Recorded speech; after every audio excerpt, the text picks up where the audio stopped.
मैं रीता रानी आपकी क्लास ले रही हूँ आज। आपका जो पटकथा और संवाद लेखन का जो पेपर है उसके लिए। पिछली क्लास में हमने संवाद की सैद्धांतिकी और उसके संरचना के बारे में पढ़ा था। जो लोग नहीं थे उनके लिए मैं थोड़ा सा रिवीजन कर दूंगी कि कल हमने क्या पढ़ा था।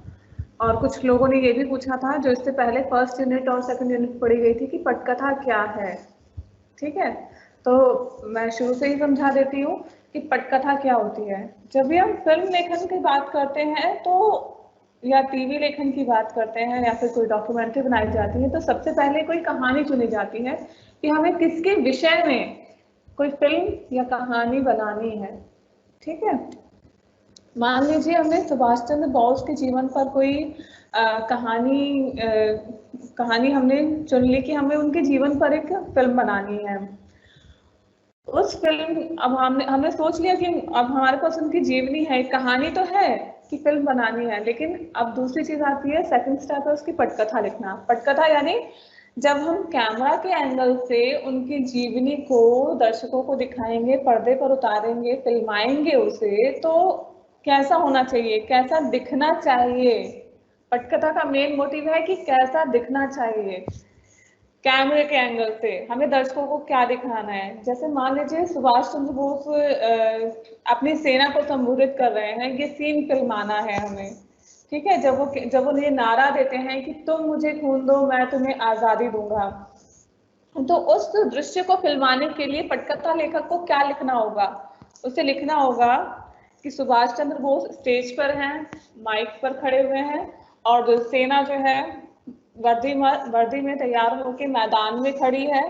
ठीक है, और बहुत बड़ा मैदान है, लोग बहुत सारे हैं और बहुत उनके चेहरे का भाव भी पटकथा में लिखा होना चाहिए कि उनके चेहरे का भाव कैसा होगा कि वो सुभाष चंद्र बोस को सुनने के लिए बहुत उत्सुक हैं। ठीक है, सारी चीजें उसे मेंशन करनी होगी, कहाँ पर क्या चीज रखी है। ठीक है, टेबल कहाँ रखी है, चेयर कहाँ रखी है, माइक कहाँ लगा होगा। अगर सुभाष चंद्र बोस स्टेज पर चढ़ रहे हैं तो राइट साइड से चढ़ेंगे या लेफ्ट साइड से चढ़ेंगे। तो ये सारी चीजें जो छोटे छोटे स्टेप्स हैं ये पटकथा में लिखे जाते हैं, स्क्रिप्ट में पहले से लिखे होने चाहिए, ताकि जब उस दृश्य को फिल्माया जाए तो कोई गलती ना हो। क्योंकि गलती होती है तो फिर उस दृश्य को दोबारा फिल्माना पड़ता है, यानी कि रीटेक करना पड़ता है। हम बात कर रहे हैं फिर उसके बाद पटकथा के बाद अब बारी आती है संवाद लेखन की। संवाद लेखन, जब पटकथा आपने इस तरह से लिख ली कि इस तरह का दृश्य हम फिल्माने जा रहे हैं, फिर उसके बाद बात आई कि बोलना क्या है। संवाद यानी कि पात्र बोलेगा क्या, कैसे पता लगेगा कि इस पात्र का नाम ये है और ये हीरो है या ये हीरोइन है, किस तरह से हम बताएंगे। ठीक है, तो उसके लिए हम सहारा लेते हैं संवादों का। ठीक है, सुभाष चंद्र बोस हमारी कहानी का अगर मुख्य पात्र है, मुख्य किरदार है, तो उसे मुख्य नायक के रूप में दिखाने के लिए पहली बात तो कि कौन सा कैरेक्टर ही सुभाष चंद्र बोस है। ठीक है, हमने एक ड्रेसअप करवा दिया किसी को सुभाष चंद्र बोस का, लेकिन क्या इतना इनफ होगा? नहीं। तो हम क्या करेंगे, कुछ पात्रों के माध्यम से उनका नाम बुलवाएंगे। ऐसा हो सकता है कि वो उन्हें कुछ काम के लिए संबोधन करें या उनसे कोई मिलने आया है तो कि सुभाष चंद्र बोस जी प्रणाम। तो इस तरह से हमें पता लगेगा, हाँ अच्छा ठीक है, ये प्रणाम कर रहे हैं सुभाष चंद्र बोस को, तो ये व्यक्ति सुभाष चंद्र बोस है। इस तरीके से हमें आइडेंटिफाई हो जाता है। किसके माध्यम से पता लगा? सिर्फ एक लाइन के माध्यम से जिसमें उनका नाम लिया गया और उनको ग्रीटिंग दी गई, उनको संबोधित किया गया। ठीक है, इस तरह से हमें कैरेक्टर के बारे में थोड़ा सा पता लग गया, हाँ ये व्यक्ति ये है। और उसके बाद कुछ आने वाली घटना के बारे में भी हमें संवादों के माध्यम से पता चलता है। जैसे वो व्यक्ति मिलने आए और उन्होंने पूछ लिया सुभाष चंद्र बोस से कि भारत को आजाद कराने के लिए अब अगला आंदोलन कौन सा है। ठीक है, अब उन्होंने सिर्फ एक छोटा क्वेश्चन किया है कि अगला आंदोलन कौन सा है।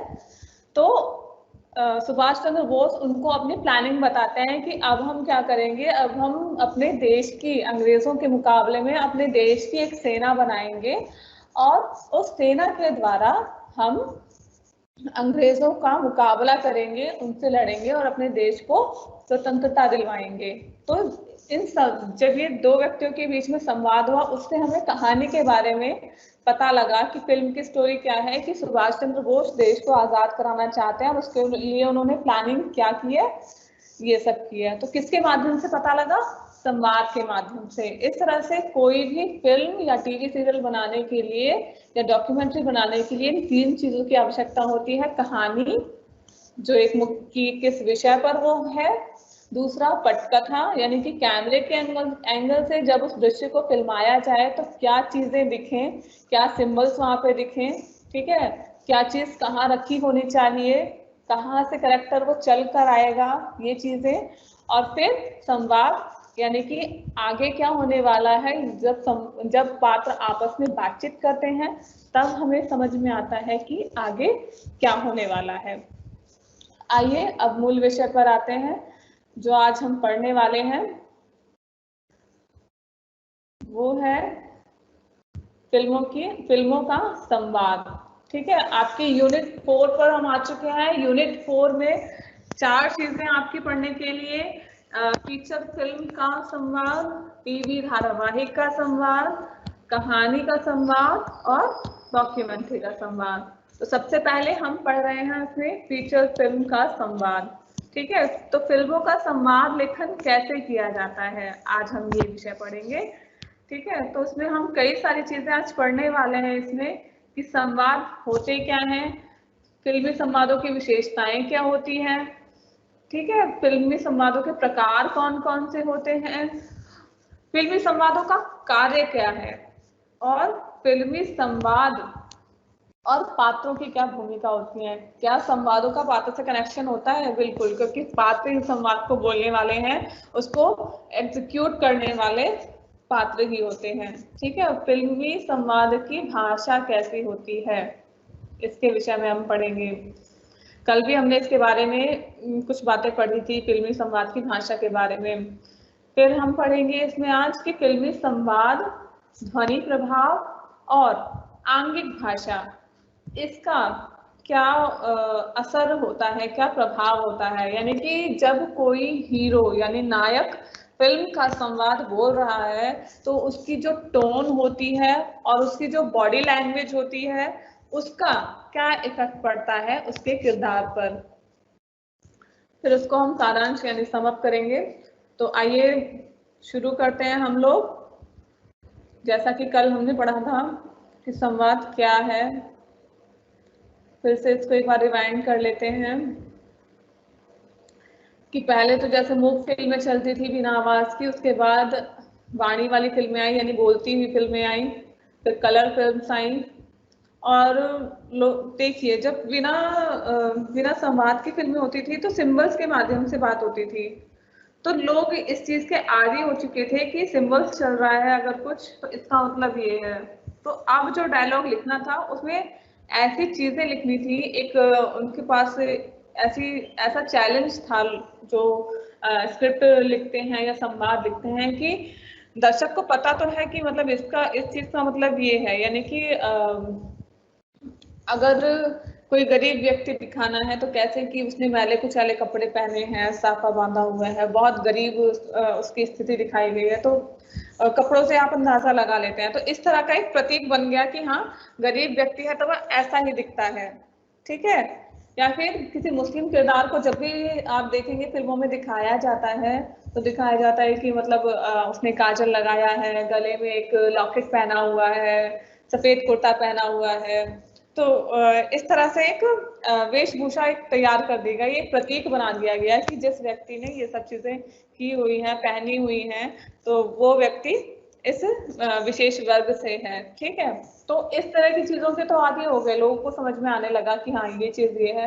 लेकिन जब डायलॉग की बारी आती है, संवाद लिखने की बारी आती है, तो उसमें ये देखना था कि हमें इससे आगे की चीज देनी है। हमें इसमें ये बताना ही नहीं है कि ये व्यक्ति इस वर्ग का है या गरीब व्यक्ति है। ठीक है, तो हमें उसमें ये मेंशन नहीं करना है, कोई बोल के नहीं बताएगा कि ये गरीब व्यक्ति है। सिर्फ किससे पता लगेगा? सिचुएशन से पता लगेगा। तो या फिर मतलब या फिर उसे कोई व्यक्ति बहुत दुख खा रहा होगा तो हमें पता लगेगा कि हाँ अच्छा इस ये आदमी गरीब, ऐसा गरीब आदमी है इसलिए जो अमीर आदमी है या तो उसके साथ बुरा व्यवहार कर रहा है, तो हमें पता लगता है कि हाँ अमीर आदमी को बहुत घमंड है इसलिए वो गरीब आदमी को कुछ भी नहीं समझ रहा और उसे और परेशान कर रहा है। या फिर कई बार होता है कि कोई अमीर आदमी किसी बहुत गरीब आदमी की बहुत सहायता कर रहा होता है, तो इस तरीके से हमें उसका स्टेटस पता लग जाता है कि वो गरीब है।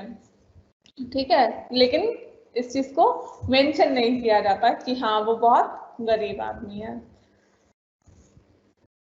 अब उसके बाद नई नई टेक्निक्स आई हैं, हम जैसे देखते हैं आप साउंड मिक्सिंग है, ठीक है, और अब तो बाद में भी साउंड जो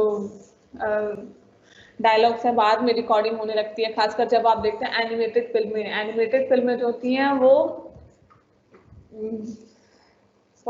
असली पात्र तो है नहीं कि वो आपको बोलकर बताएंगे, तो उनके उनके लिए वॉइस ओवर कर कर आवाजों को रिकॉर्ड किया जाता है। इस तरह की नई नई तकनीक चली है। संवाद क्या है? संवाद मुझे लगता है और स्टूडेंट्स जुड़ गए होंगे, अब हम शुरू करते हैं ठीक से। संवाद क्या है, बहुत शॉर्ट में आज हम पढ़ेंगे इन चीजों को। संवाद दो शब्दों से वाक्य बनते हैं और वाक्यों के माध्यम से होने वाला आपसी कथोपकथन संवाद का स्वरूप धारण करता है।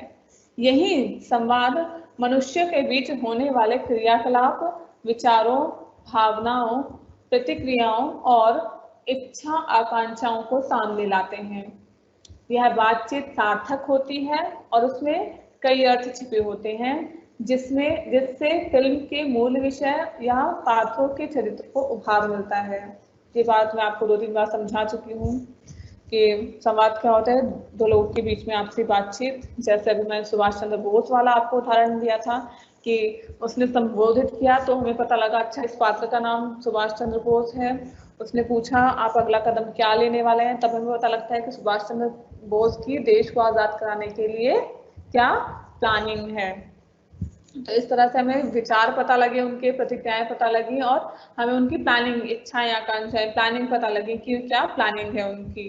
ठीक है, और इससे उनका कैरेक्टर उभर कर आता है कि हाँ वो देश के लिए काम करने वाले एक नायक हैं, एक हीरो हैं।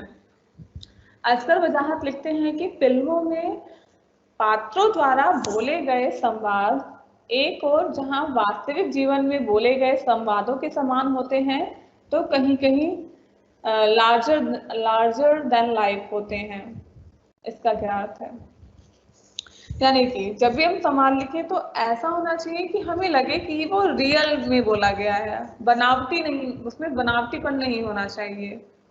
ठीक है, और लार्जर देन लाइफ का मतलब है कि एक सिग्नेचर लाइन बन जाती है।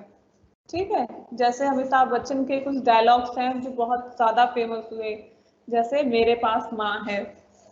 ठीक है, तो वो संवाद इतना फेमस हुआ कि जिस जनरेशन में वो फिल्म बनी या रिलीज हुई उस जनरेशन को याद है, बाद में जिस जनरेशन ने देखी उसे याद है, और मुझे लगता है अब भी उस पर काफी मीम्स बनते हैं, तो अब की जनरेशन को भी वो डायलॉग याद है। तो वो लार्जर देन लाइफ हो गया एक तरीके से। कम या अधिक पात्रों के बीच भाषा द्वारा अर्थपूर्ण संवाद कभी कभी भाषा और संकेत का मिला जुला रूप भी हो सकता है। यदि एक आदमी दूसरे से कुछ पूछता है और दूसरा संकेत के द्वारा उत्तर देता है तो यहाँ संप्रेषण हो जाता है, पर दोनों ओर से भाषा का प्रयोग नहीं किया गया है। ठीक है, कई बार सिर्फ इशारा कर दिया जाता है कि पहले पात्र ने तो कुछ पूछा लेकिन दूसरे ने संवाद नहीं दिया, सिर्फ एक संकेत कर दिया। तो यहाँ पर भी ये भी एक संवाद का रूप है। संवाद में मौन भी जुड़ा होता है, कई दफा एक पॉज होता है।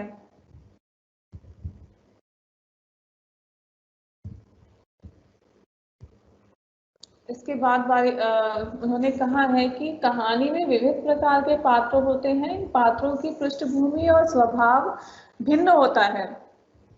ठीक है, जैसे मान लीजिए शोले फिल्म थी, शोले फिल्म आपने देखी होगी तो उसमें कई तरह के पात्र होते हैं। आपने देखा होगा जय वीरू हैं तो वो शहर से आए हैं, ठाकुर हैं तो वो पुलिस में थे और बहुत वीर पुरुष थे, लेकिन उनके साथ कुछ दुर्घटना घटी। अब वो और उनके परिवार को गब्बर खत्म कर देता है, तो उनकी पृष्ठभूमि अलग तरीके की है। ठीक है। बसंती है, बसंती क्या है, गांव की एक लड़की है, तांगा चलाती है, लेकिन डरती नहीं है किसी से, बहुत बोल्ड है उसका करेक्टर।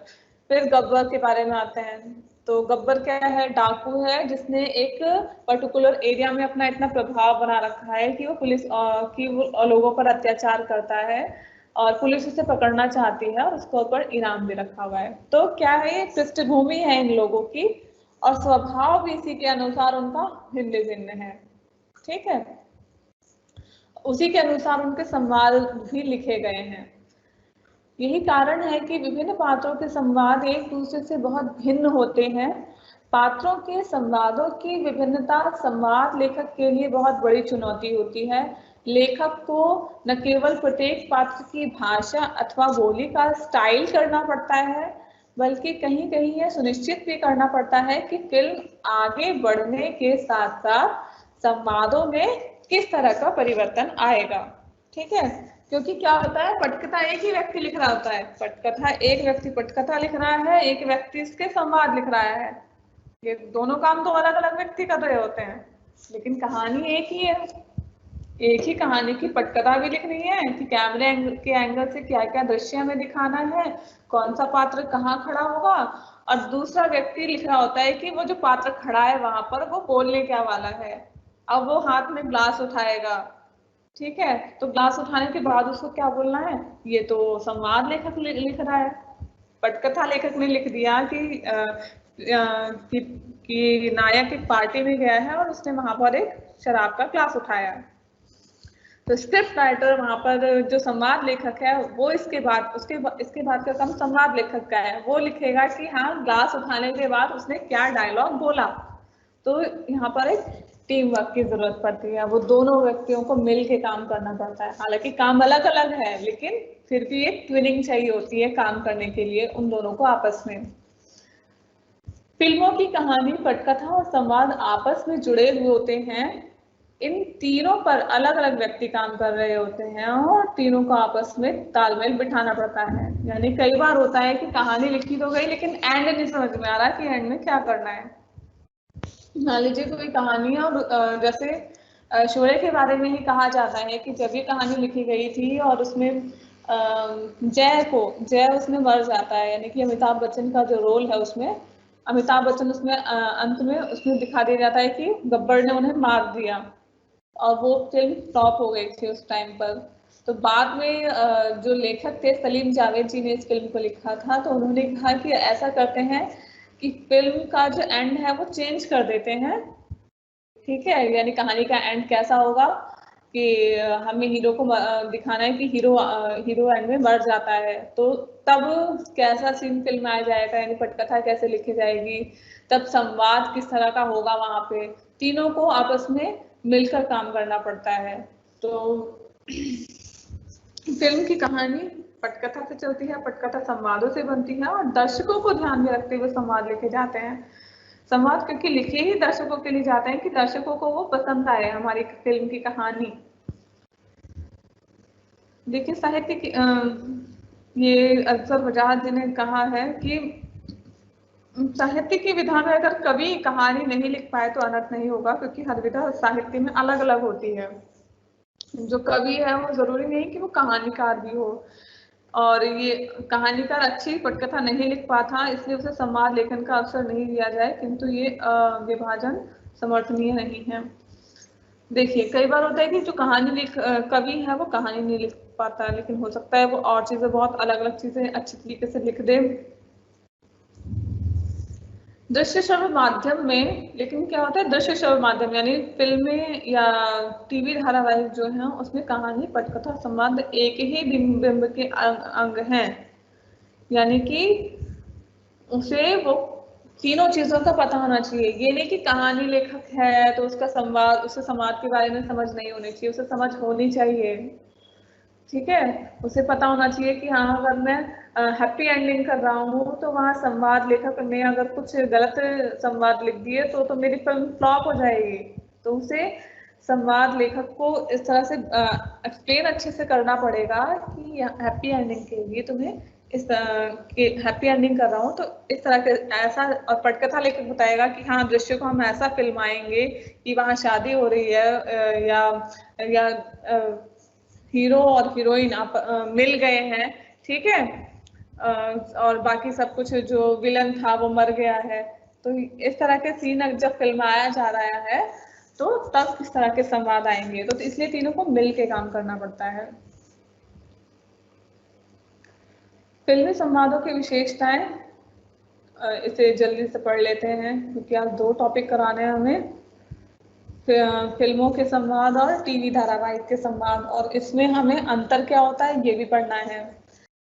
इसलिए जो संवाद है वो सहज होना चाहिए, ठीक है, तर्क संगत, लॉजिक होना चाहिए, उसमें सुगठित होना चाहिए, यानी कि क्रम वाइज होना चाहिए। ये नहीं कि एक बार, जी हाँ, सुगठित होना चाहिए यानी कि क्रम से होना चाहिए कि ये अगर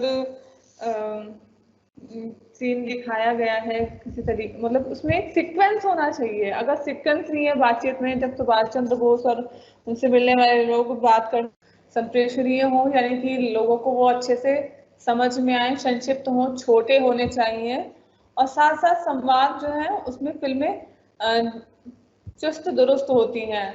दर्शक संवादों को गाने जैसा अपने होठों पर सजा लेते हैं। जैसे मैंने अभी बताया एग्जांपल आपको कि जब तक है जहाँ फिल्म का संवाद था कि तेरी आंखों की रंगीन मस्तियां नहीं भूलूंगा मैं, जब तक है जहाँ, जब तक है जहाँ, बहुत याद हुआ और लोगों ने उसको बहुत पसंद किया, प्रभाव पड़ा इसका।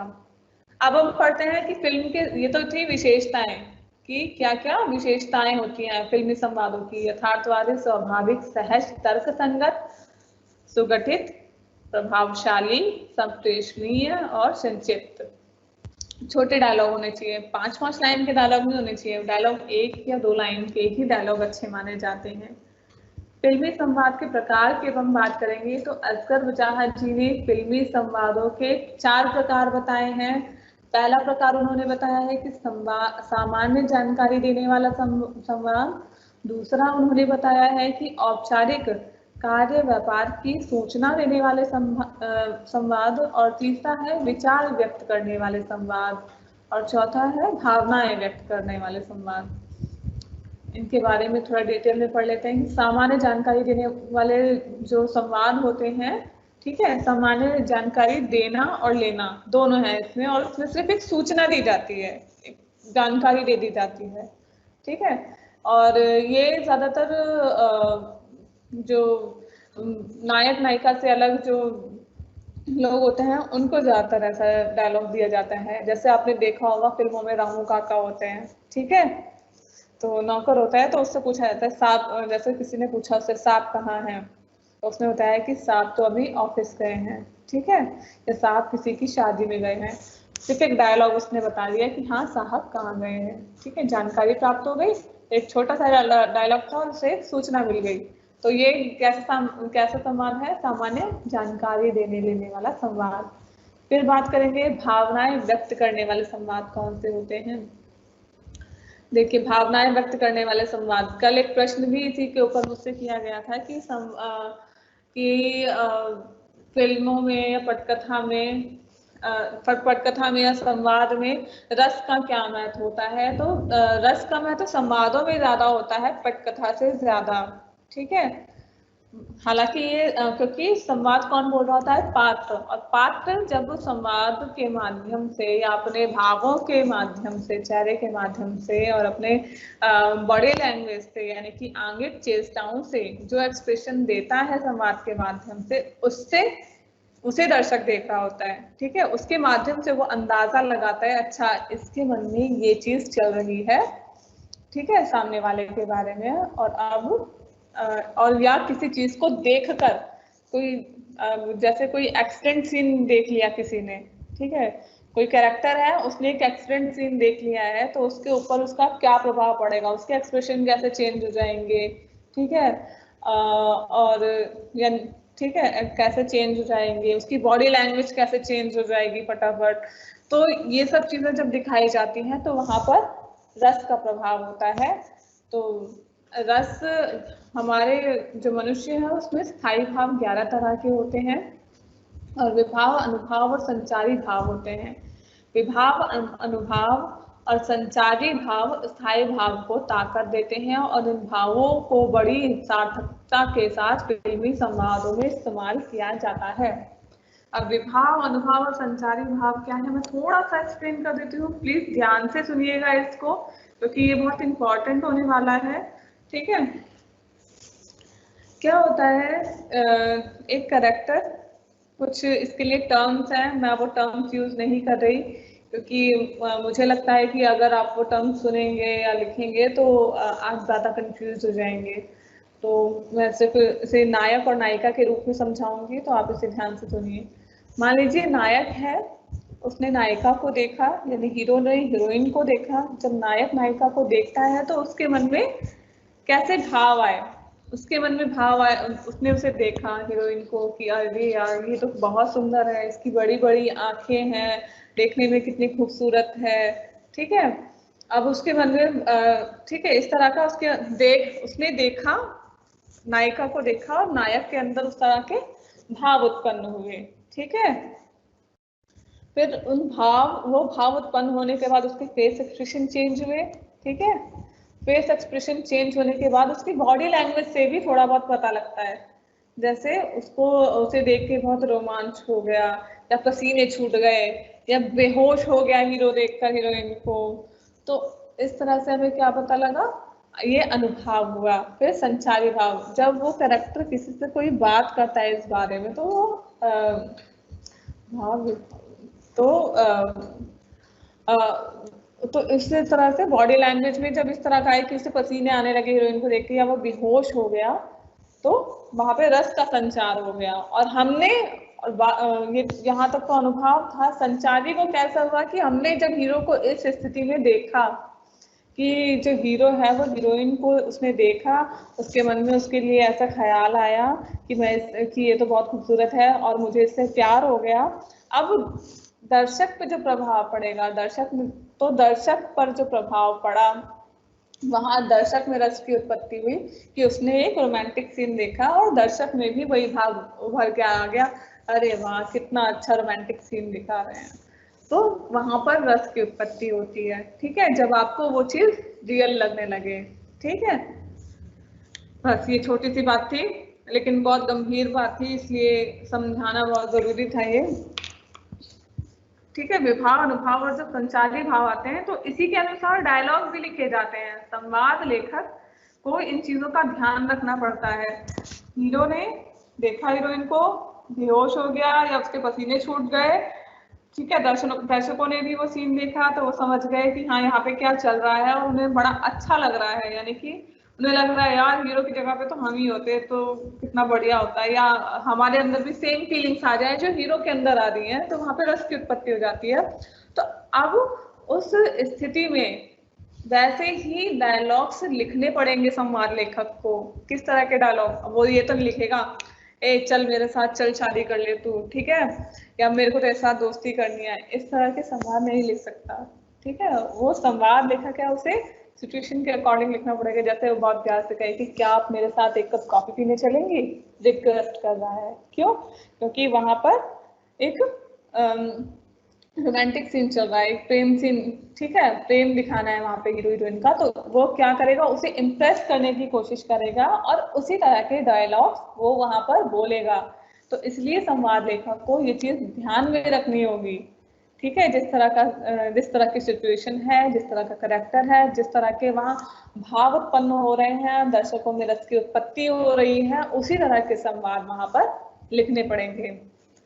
ठीक है, फिर और उनको क्रम से भी लगाना होता है, कहानी और पटकथा के अनुसार। सभी फिल्मों में कम या अधिक मात्रा में यही भाव होते हैं। ठीक है, भावनाएं, क्योंकि फिल्में क्या है, एक इमोशंस को दर्शाने के लिए ही होती हैं। ठीक है फिल्म में। तो इसीलिए उसे ध्यान रखना होता है कि कौन से वक्त में कौन से शब्द प्रयोग किए जाएं, किस तरह के वाक्यों का चुनाव किया जाए, क्योंकि बहुत सारे इमोशंस वहाँ दिखाते हैं। माँ बेटे का सीन है, वो एक इमोशनल सीन हो जाता है कई बार। ठीक है, कई बार होता है कि बेटी और पिता का दृश्य फिल्माया जा रहा है, तो वहाँ पे भी बहुत, जैसे खासकर कोई शादी का सीन अगर जब दिखाया जाता है तो वहाँ पे किस प्रकार के संवाद होंगे। तो ये क्या है, इमोशनल फिल्में देखने के जाते हैं लोग, क्योंकि इमोशनल होते हैं। कई बार आपने देखा होगा फिल्म देखते देखते लोग रो भी पड़ते हैं। तो क्या हुआ, उन्होंने उन्होंने रस की अनुभूति की, उन्हें लगा कि जो सामने सीन हो रहा है वो रियल है। अगर बॉर्डर फिल्म देखा है, बॉर्डर फिल्म में बहुत सारे लोग मर रहे हैं वहां पर, ठीक है, युद्ध का सीन हो रहा है, बहुत सारे सैनिक मर रहे हैं, तो कई बार लोग रोने लगते हैं। उन्हें लगता है कि हाँ ऐसा वास्तव में हुआ होगा और वास्तव में ही इतने लोगों की जान गई होगी। तो वहाँ रस की उत्पत्ति होती है और वहाँ पर बहुत भावनाएं लोगों के मन में उन दृश्यों को देखकर उभरने लगती हैं। तो तीसरी बात पे आते हैं कि संवाद लेखन का जो तीसरा प्रकार है वो है विचार व्यक्त करने वाले संवाद। विचार व्यक्त करने वाले संवाद जो होते हैं वो थोड़े से जटिल होते हैं और आम भाषा, मतलब आम दर्शक को वो कम समझ में आते हैं। तो इसलिए इसके लिए क्या करना पड़ता है, हमें बहुत साधारण भाषा के शब्दों का प्रयोग करना पड़ता है। जैसे कोई नीति की बात कही गई, जैसे आप मान लीजिए आपने अभी जो हाल फिलहाल में रामायण देखी होगी, तो उसमें कई बातें नीति की बातें कही गई हैं। जब राम खासकर अपने गुरु से बात करते हैं तो हमेशा नीति और धर्म की बात करते हैं। तो उन बातों को, वो जटिल बातें हैं, उन बातों को सामान्य दर्शक खासकर जो कम पढ़ा लिखा है वो नहीं समझेगा, या उसको वो बात कम समझ में आएगी। ठीक है, तो लेकिन वो दिखाना भी जरूरी है। भाई गुरु है, गुरु का मतलब बहुत ज्ञानी है, वो राम से भी ज्यादा जानता है, उसने वेद पढ़े हैं, शास्त्र पढ़े हैं, पुराण पढ़े हैं, उसे बहुत सिद्धि प्राप्त है, वो बहुत चिंतन करता है, ऐसा गुरु है। तो जब ऐसा पात्र दिखाया है तो वो वैसी ही बात भी करेगा, उसकी संवाद शैली वैसी ही होगी। तो संवाद लेखक को कैरेक्टर के मुताबिक ये ध्यान रखना होगा कि ये जो कैरेक्टर है ये किस तरह की बात करेगा, उसके विचार क्या होंगे। ठीक है, तो इसलिए लेकिन अगर वो कोई ज्ञान की बात बता रहा है तो उस ज्ञान की बात को लिखते हुए संवाद लेखक को भाषा में थोड़ा चेंज करना पड़ेगा कि ऐसी भाषा हो जो सामान्य यानी नॉर्मल टू नॉर्मल आदमी को समझ में आ जाए। ठीक है, अब संवाद का चौथा प्रकार है औपचारिक कार्य व्यापार की सूचना देने वाले संवाद। औपचारिक सूचना जैसे कि जब फिल्मों में पहले सीन आते थे कि अदालत का सीन है, ठीक है, और अदालत का सीन है और वहां पर वो हाजिर हो बोलते थे ना कि अब ये अदालत में हाजिर हो, इस तरह का पहले फिल्मों में सीन हुआ करता था अदालत का।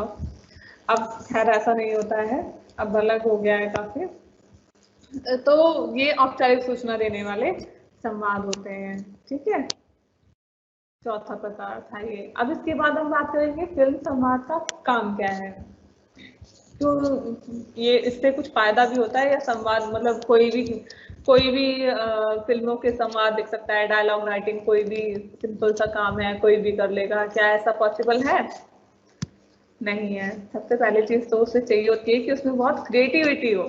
ठीक है, उसकी कल्पना शक्ति बहुत ज्यादा अच्छी हो कि कि अगर पति पत्नी में बात हो रही है तो उस विषय में पत्नी क्या बोलेगी, और पत्नी ने कोई डायलॉग बोला है तो पति का क्या रिएक्शन होगा और वो क्या बोलेगा, और उन दोनों की बात में अगर वहां पर उस स्त्री की सास मौजूद है तो उनका रिएक्शन क्या होगा और उनका क्या डायलॉग होगा।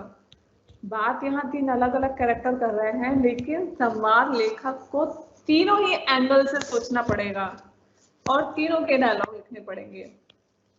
ठीक है, तो हम कार्यों को पढ़ लेते हैं। इसमें पहला है संवाद लेखन का कार्य कहानी को आगे बढ़ाना। ठीक है, कहानी को आगे बढ़ाना। फिर है उसमें आगे पात्रों का चरित्र चित्रण करना कि कौन सा करेक्टर क्या है, कौन सा करेक्टर बहुत लालची है, ठीक है, कौन सा है जो सबसे बहुत प्यार करता है, इस तरह का संवादों के माध्यम से पता चलता है। वातावरण बनाने में सहायता प्रदान करना, मान लीजिए कोई सीन दिखाया जा रहा है जिसमें सभी लोग मूवी आपने देखी होगी लगान, ठीक है, लगान मूवी में क्या होता है, अंग्रेजों से अंग्रेजों को अपने गांव से भगाने के लिए वो क्रिकेट मैच वाली एक शर्त होती है उनकी, तो एक वातावरण बनता है पूरे गांव में कि हाँ अंग्रेजों से अपने गांव को मुक्त करने के लिए हम लोग को मिलजुल के काम करना होगा। तो वो आपस में इस तरह की बातचीत करते हैं कि कौन क्या इसमें सहयोग कर सकता है, तो एक वातावरण बनता है किससे, संवादों के माध्यम से। जब वो आपस में बातचीत करते हैं, मीटिंग करते हैं, मीटिंग वाला सीन है वहां पर, तो उससे पता लगता है कि हाँ ऐसा माहौल है अब गांव में और अब कौन सा करैक्टर क्या करेगा और कहानी आगे बढ़ती है, वहां की जो संवाद है उससे पता लगता है। कहानी के द्वंद्व को आगे बढ़ाना, यानी कि अब क्या होगा, यानी जीत पाएंगे नहीं जीत पाएंगे, ये भी संवाद के माध्यम से होता है।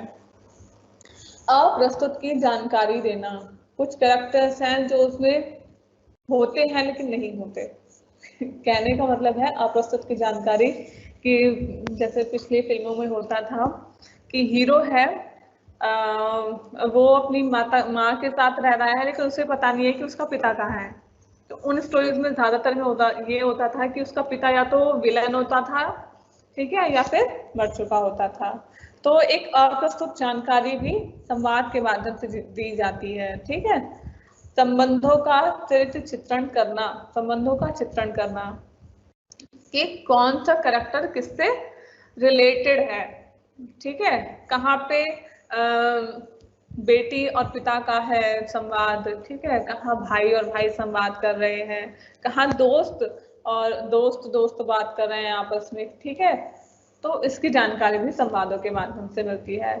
संवादों का कार्य है भावों को प्रकट करना, संवादों का कार्य है विचारों को प्रकट करना, ठीक है। संवादों से ही पता चलता है कि कौन कौन से इमोशंस वहां पर हो रहे हैं, गुस्से वाला इमोशन है, ठीक है, प्यार वाला इमोशंस है, कॉमेडी वाला इमोशन है, ठीक है, क्या क्या इमोशंस, या फिर कोई वैम्प सीन मतलब खलनायक वाला सीन है तो उसके दिमाग में कौन कौन से क्रूर ख्याल चल रहे हैं, तो वो वाले भाव सारे संवादों के माध्यम से प्रकट होते हैं। फेस एक्सप्रेशन से भी पता चलता है और संवाद भी जरूरी है। रोचकता निर्माण करना, यानी कि संवादों का कार्य है रोचकता निर्माण करना, यानी कि दर्शकों को लगे, इंटरेस्टिंग लगे। और फिल्म संवादों का कार्य है कार्य व्यापार को सामने लाना, यानी कि क्या घटना होने वाली है, ये भी संवादों के का कार्य है, संवादों के माध्यम से हम समझते हैं उसे। फिल्म के विषय को ताकत प्रदान करना संवादों का कार्य है। जीवन की विविधता और व्यापकता को वाणी देना, भाषा को सौंदर्यात्मक अभिव्यक्ति देना, यानी कि संवाद जो है इस तरह के होने चाहिए कि भाषा में ऐसे ऐसे शब्द संवादों में वो उपयोग करें कि वो सुनने में बहुत अच्छे लगे, ठीक है। मतलब कोई ऐसे ना हो जो जिनका मीनिंग उन्हें नहीं पता हो या वो उससे रिलेट ही नहीं कर पा रहे, ऐसे वर्ड ना हो, ऐसे हो जो बहुत अच्छे अच्छे वर्ड्स हो, सुनने में बहुत अच्छे लगे, और कहाँ क्या वर्ड वो ऐसा रख दे कि मतलब लोग सुनते ही उसको बहुत प्रसन्न हो जाएं। इस तरह के सौंदर्यात्मक यहाँ पे कहने का मतलब है। संवादों का कार्य है व्यंग्य और कटाक्ष को शब्दों के सहारे तीखा बनाना, ठीक है।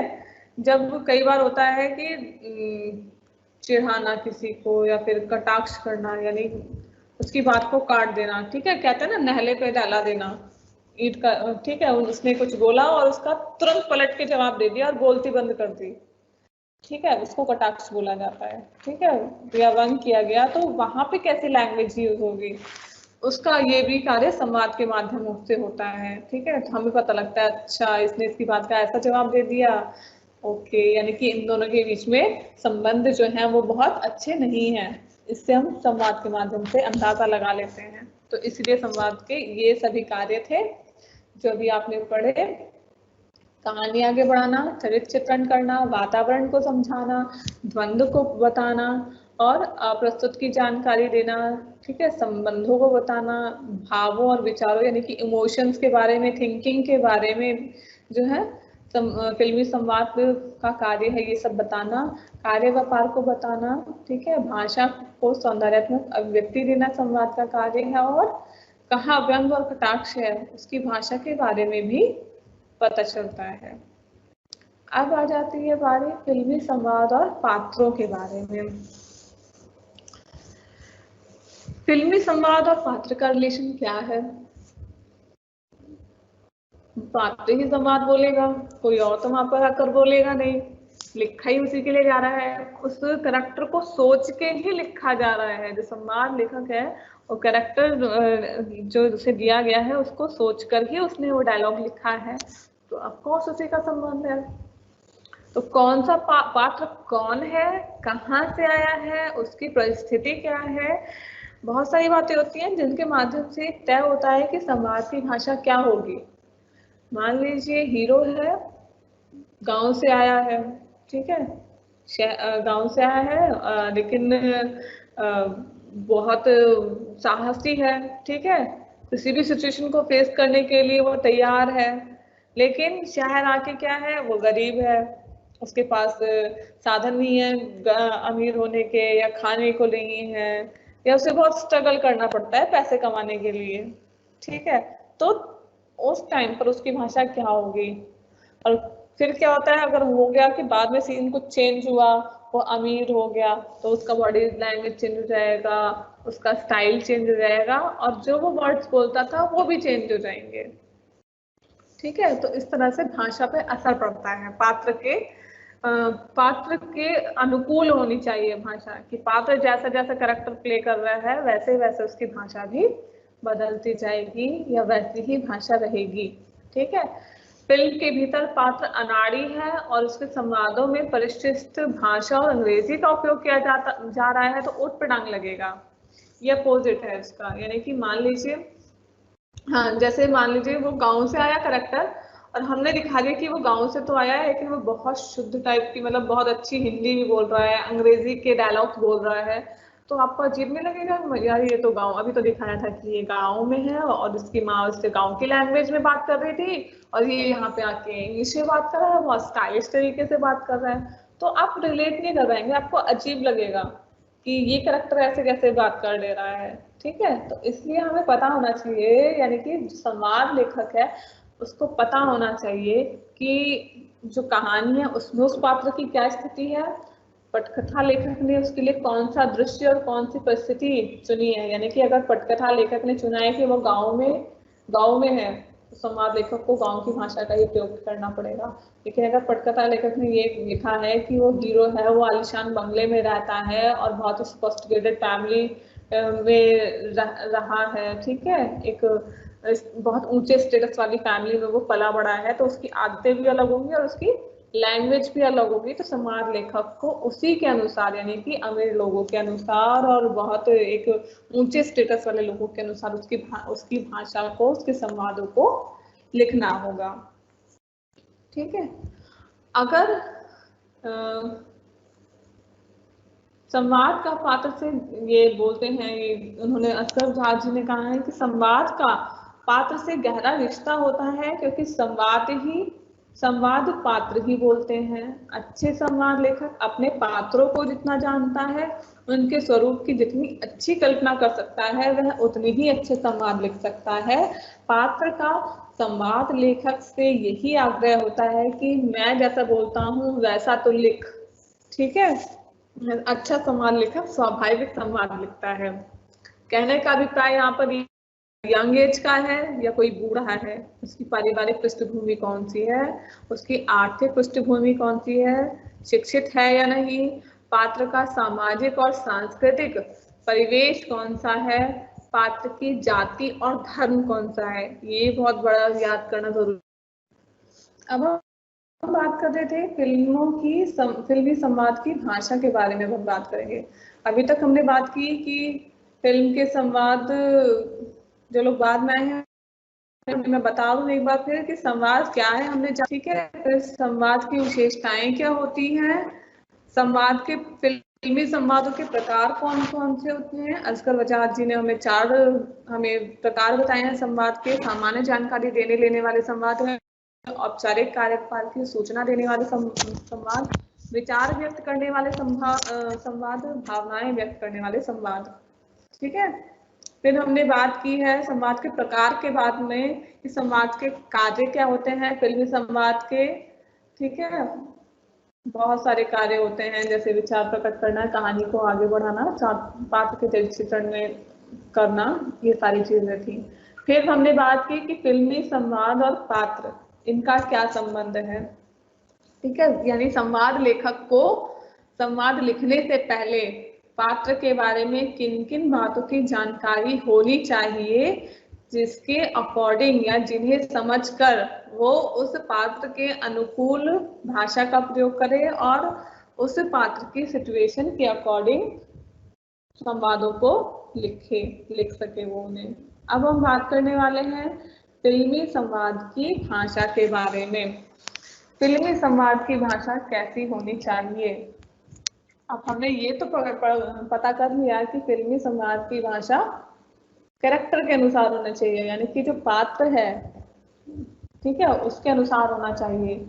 ये अमीर पात्र है, गरीब पात्र है, या फिर हीरो गांव से है, शहर से है, और कैसे परिवेश में वो रह रहा है, कैसी स्थिति को फेस कर रहा है। ठीक है, यानी कि उसका स्ट्रगल वाला दिन चल रहा है या फिर वो बहुत लेजी टाइप है। ठीक है, तो इस तरीके से हम इन सारी चीजों को हमें ध्यान में रखना पड़ेगा। फिर बात आती है संवादों की जो भाषा है पर ध्यान देना आवश्यक क्यों है। सबसे पहले ये हम जान लेते हैं कि हमें भाषा पर इतना ध्यान क्यों करना पड़ रहा है, क्यों फोकस कर रहे हैं हम बार बार कहे जा रहे हैं कि फिल्म की भाषा पर ध्यान दें, कि कैरेक्टर के अनुसार हो। लेकिन फिल्म की भाषा सिर्फ कैरेक्टर के अनुसार नहीं हो सकती। क्यों नहीं हो सकती? फिल्म की भाषा सिर्फ कैरेक्टर के अनुसार इसलिए नहीं हो सकती, क्यों? ठीक है, फिल्म की भाषा कैरेक्टर के अकॉर्डिंग इसलिए नहीं हो सकती, एक मिनट,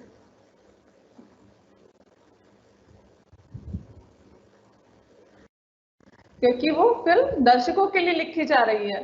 पात्र के अनुकूल तो भाषा लिख दी, लेकिन देखेगा तो दर्शक। फिल्म बनी, कैरेक्टर था एक, उसने अपना डायलॉग बोल दिया, कैमरा ने रिकॉर्ड कर लिया, लग गई हॉल में, दर्शक देखने गया है, और वो डायलॉग जो बोला है उस कैरेक्टर ने, बोला तो दर्शक के लिए है ना। समझने वाले तो बहुत सारे दर्शक आएंगे, और दर्शक तो अलग अलग जगह से आए हैं, अलग अलग बोलियों के हैं, अलग अलग स्टेटस के हैं, तो वो उसे कैसे समझेंगे। तो फिल्म लेखक को, संवाद लेखक को इस बात लैंग्वेज में लिखूं, हर जो स्टेटस का बंदा है वो समझ ले, हर वर्ग का, हर जाति का जो व्यक्ति है वो उस संवाद को समझ सके। ये बहुत बड़ा चैलेंज होता है उसके पास कि ऐसी भाषा जो सब समझ सके। ठीक है, अगर अनपढ़ आदमी है वो भी समझ सके, पढ़ा लिखा है वो भी समझ सके, सब लोग उस चीज को समझ सके, और वो भाषा जो है वो कैरेक्टर को भी सूट करनी चाहिए। ठीक है, तो ये भाषा का महत्व है वहां पर। अगर ऐसा नहीं हुआ तो फिल्म क्योंकि समझ में नहीं आएगी तो वो फ्लॉप हो जाएगी। इसलिए हमेशा जो भाषा है वो पात्र के अनुकूल भी हो, ऐसी हो कि सभी को वो समझ में भी आ जाए। फिल्मी संवाद की भाषा के लिए एक यहाँ पे टेबल है जिसे आप अच्छे से समझ लीजिए। जैसे हमने पढ़े थे प्रकार उसके कि किस भाषा के फिल्मी संवाद के प्रकार कौन कौन से हैं। सामान्य जानकारी लेने वाले संवाद, औपचारिक कार्यवाही संचार, विचार प्रधान, भाव प्रधान, अन्य भाषाएं प्रयोग वाले संवाद। तो सबसे ज्यादा जो प्रयोग किया जाता है, क्योंकि फिल्में इमोशंस पे चलती हैं, इमोशंस को दिखाने वाला एक माध्यम है हमारे पास, तो उसमें इमोशंस किसके माध्यम से दिखाए जाते हैं? हिंदी में होता है, शब्द आ जाता है, 3 शब्द शक्तियां होती हैं, अभिधा शब्द शक्ति, लक्षणा शब्द शक्ति और व्यंजना शब्द शक्ति। अभिधा में क्या होता है कि कोई भी डायलॉग सीधे सीधे बोल दिया, ठीक है। लक्षणा शब्द शक्ति में थोड़ा सा उसको और स्टाइलिश तरीके से कर दिया, ठीक है। जैसे फिल्म आपने दबंग देखी होगी, तो उसमें सोनाक्षी सिन्हा का एक डायलॉग था कि थप्पड़ से डर नहीं लगता साहब, प्यार से डर लगता है। तो क्या था, उसने डायरेक्टली कुछ भी नहीं कहा, वो उसने वहां पर एक ऐसा मतलब डायरेक्ट इनडायरेक्टली कहा, जो भी कहा इनडायरेक्टली कहा, तो वहां पर लक्षणा शब्द शक्ति आ गई, ठीक है। और व्यंजना, जब हम कुछ मुहावरेदार ज्यादा चीजें प्रयोग करते हैं उसमें, तब वहां पर व्यंजना शब्द शक्ति का प्रयोग करते हैं। तो इससे पता क्या लगा हमें? ये पता लगा कि सोनाक्षी सिन्हा का एक्सप्रेशन उस बात पे क्या था। उसने वो बात सुनी, हीरो की बात सुनी, उसका और उसका रिएक्शन क्या दिया पता लगा, और डायरेक्ट भी उसने आंसर नहीं किया हीरो को, इनडायरेक्ट आंसर किया, ठीक है। इसलिए ये था, इसलिए शब्द शक्ति का प्रयोग किया गया फिल्मों की संवाद की भाषा लिखने में। और ये बात जब उसने कही, तो ये आप देखिएगा, ये भाषा अमीर व्यक्ति भी समझ सकता है, गरीब व्यक्ति भी समझेगा, पढ़ा लिखा व्यक्ति भी समझेगा, और जो पढ़ा लिखा नहीं है लेकिन सामाजिक व्यक्ति है, वो भी उस बात को समझ जाएगा। यानी कि सामान्य से सामान्य व्यक्ति उस डायलॉग को, उस संवाद को समझ पाया, और वो संवाद काफी पॉपुलर हुआ, ठीक है। अब हम बात करेंगे कि फिल्म में इमोशंस होते हैं, ठीक है, जैसे मैंने पहले बताया था, और रस, स्थायी रसों के द्वारा हम उसमें भावों को उत्पन्न करते हैं। और हमारे जो साहित्य है, हमारा जो पुराना साहित्य है, खासकर नाट्य साहित्य जो नाट्य शास्त्र लिखा गया था, उसमें 11 भाव बताए गए थे कि व्यक्ति के अंदर कौन से 11 भाव होते हैं, यानी कि कौन से 11 टाइप के इमोशंस होते हैं, ठीक है। और उन इमोशंस में उसके अलग अलग क्या रिएक्शंस होते हैं, या क्या फेस एक्सप्रेशन या बॉडी एक्सप्रेशंस होते हैं। तो पहला उन्होंने बताया था प्रेम यानी रति, ठीक है, यानी कि लव एंगल जब दिखाते हैं, उत्साह यानी बहुत एक्साइटमेंट किसी चीज को लेकर दिखाई जाती है, हास्य यानी कि कॉमेडी होती है, शोक यानी कि कोई अगर किसी की डेथ सीन आ रहा है, ठीक है, हीरो या हीरोइन को कुछ हो जा रहा है, ठीक है, तब, और क्रोध यानी गुस्सा आ रहा है, ठीक है, विलन में और हीरो में लड़ाई चल रही है तो गुस्सा आ गया, या हीरो हीरोइन में भी थोड़ी बहुत नोकझोंक होती है तो वो भय यानी कि डर लग रहा है। अब बॉम्ब ब्लास्ट का कोई सीन है, ठीक है, तो उससे तो वहां पर डर वाला सीन लोगों के चेहरे पे आसपास दिखाई देगा। उत्साह मान लीजिए घृणा ही पसंद नहीं करता, देखने ही गुस्सा आ जा रहा है, ठीक है, तो वहां पे जैसे 2 भाई दिखा दिए फिल्म में, और उसमें उन्हें उनकी आपस में लड़ाई होगी, वो देखना ही नहीं चाहते। सबसे बढ़िया एग्जाम्पल आप देख सकते हैं कि सूर्यवंशम फिल्म में जब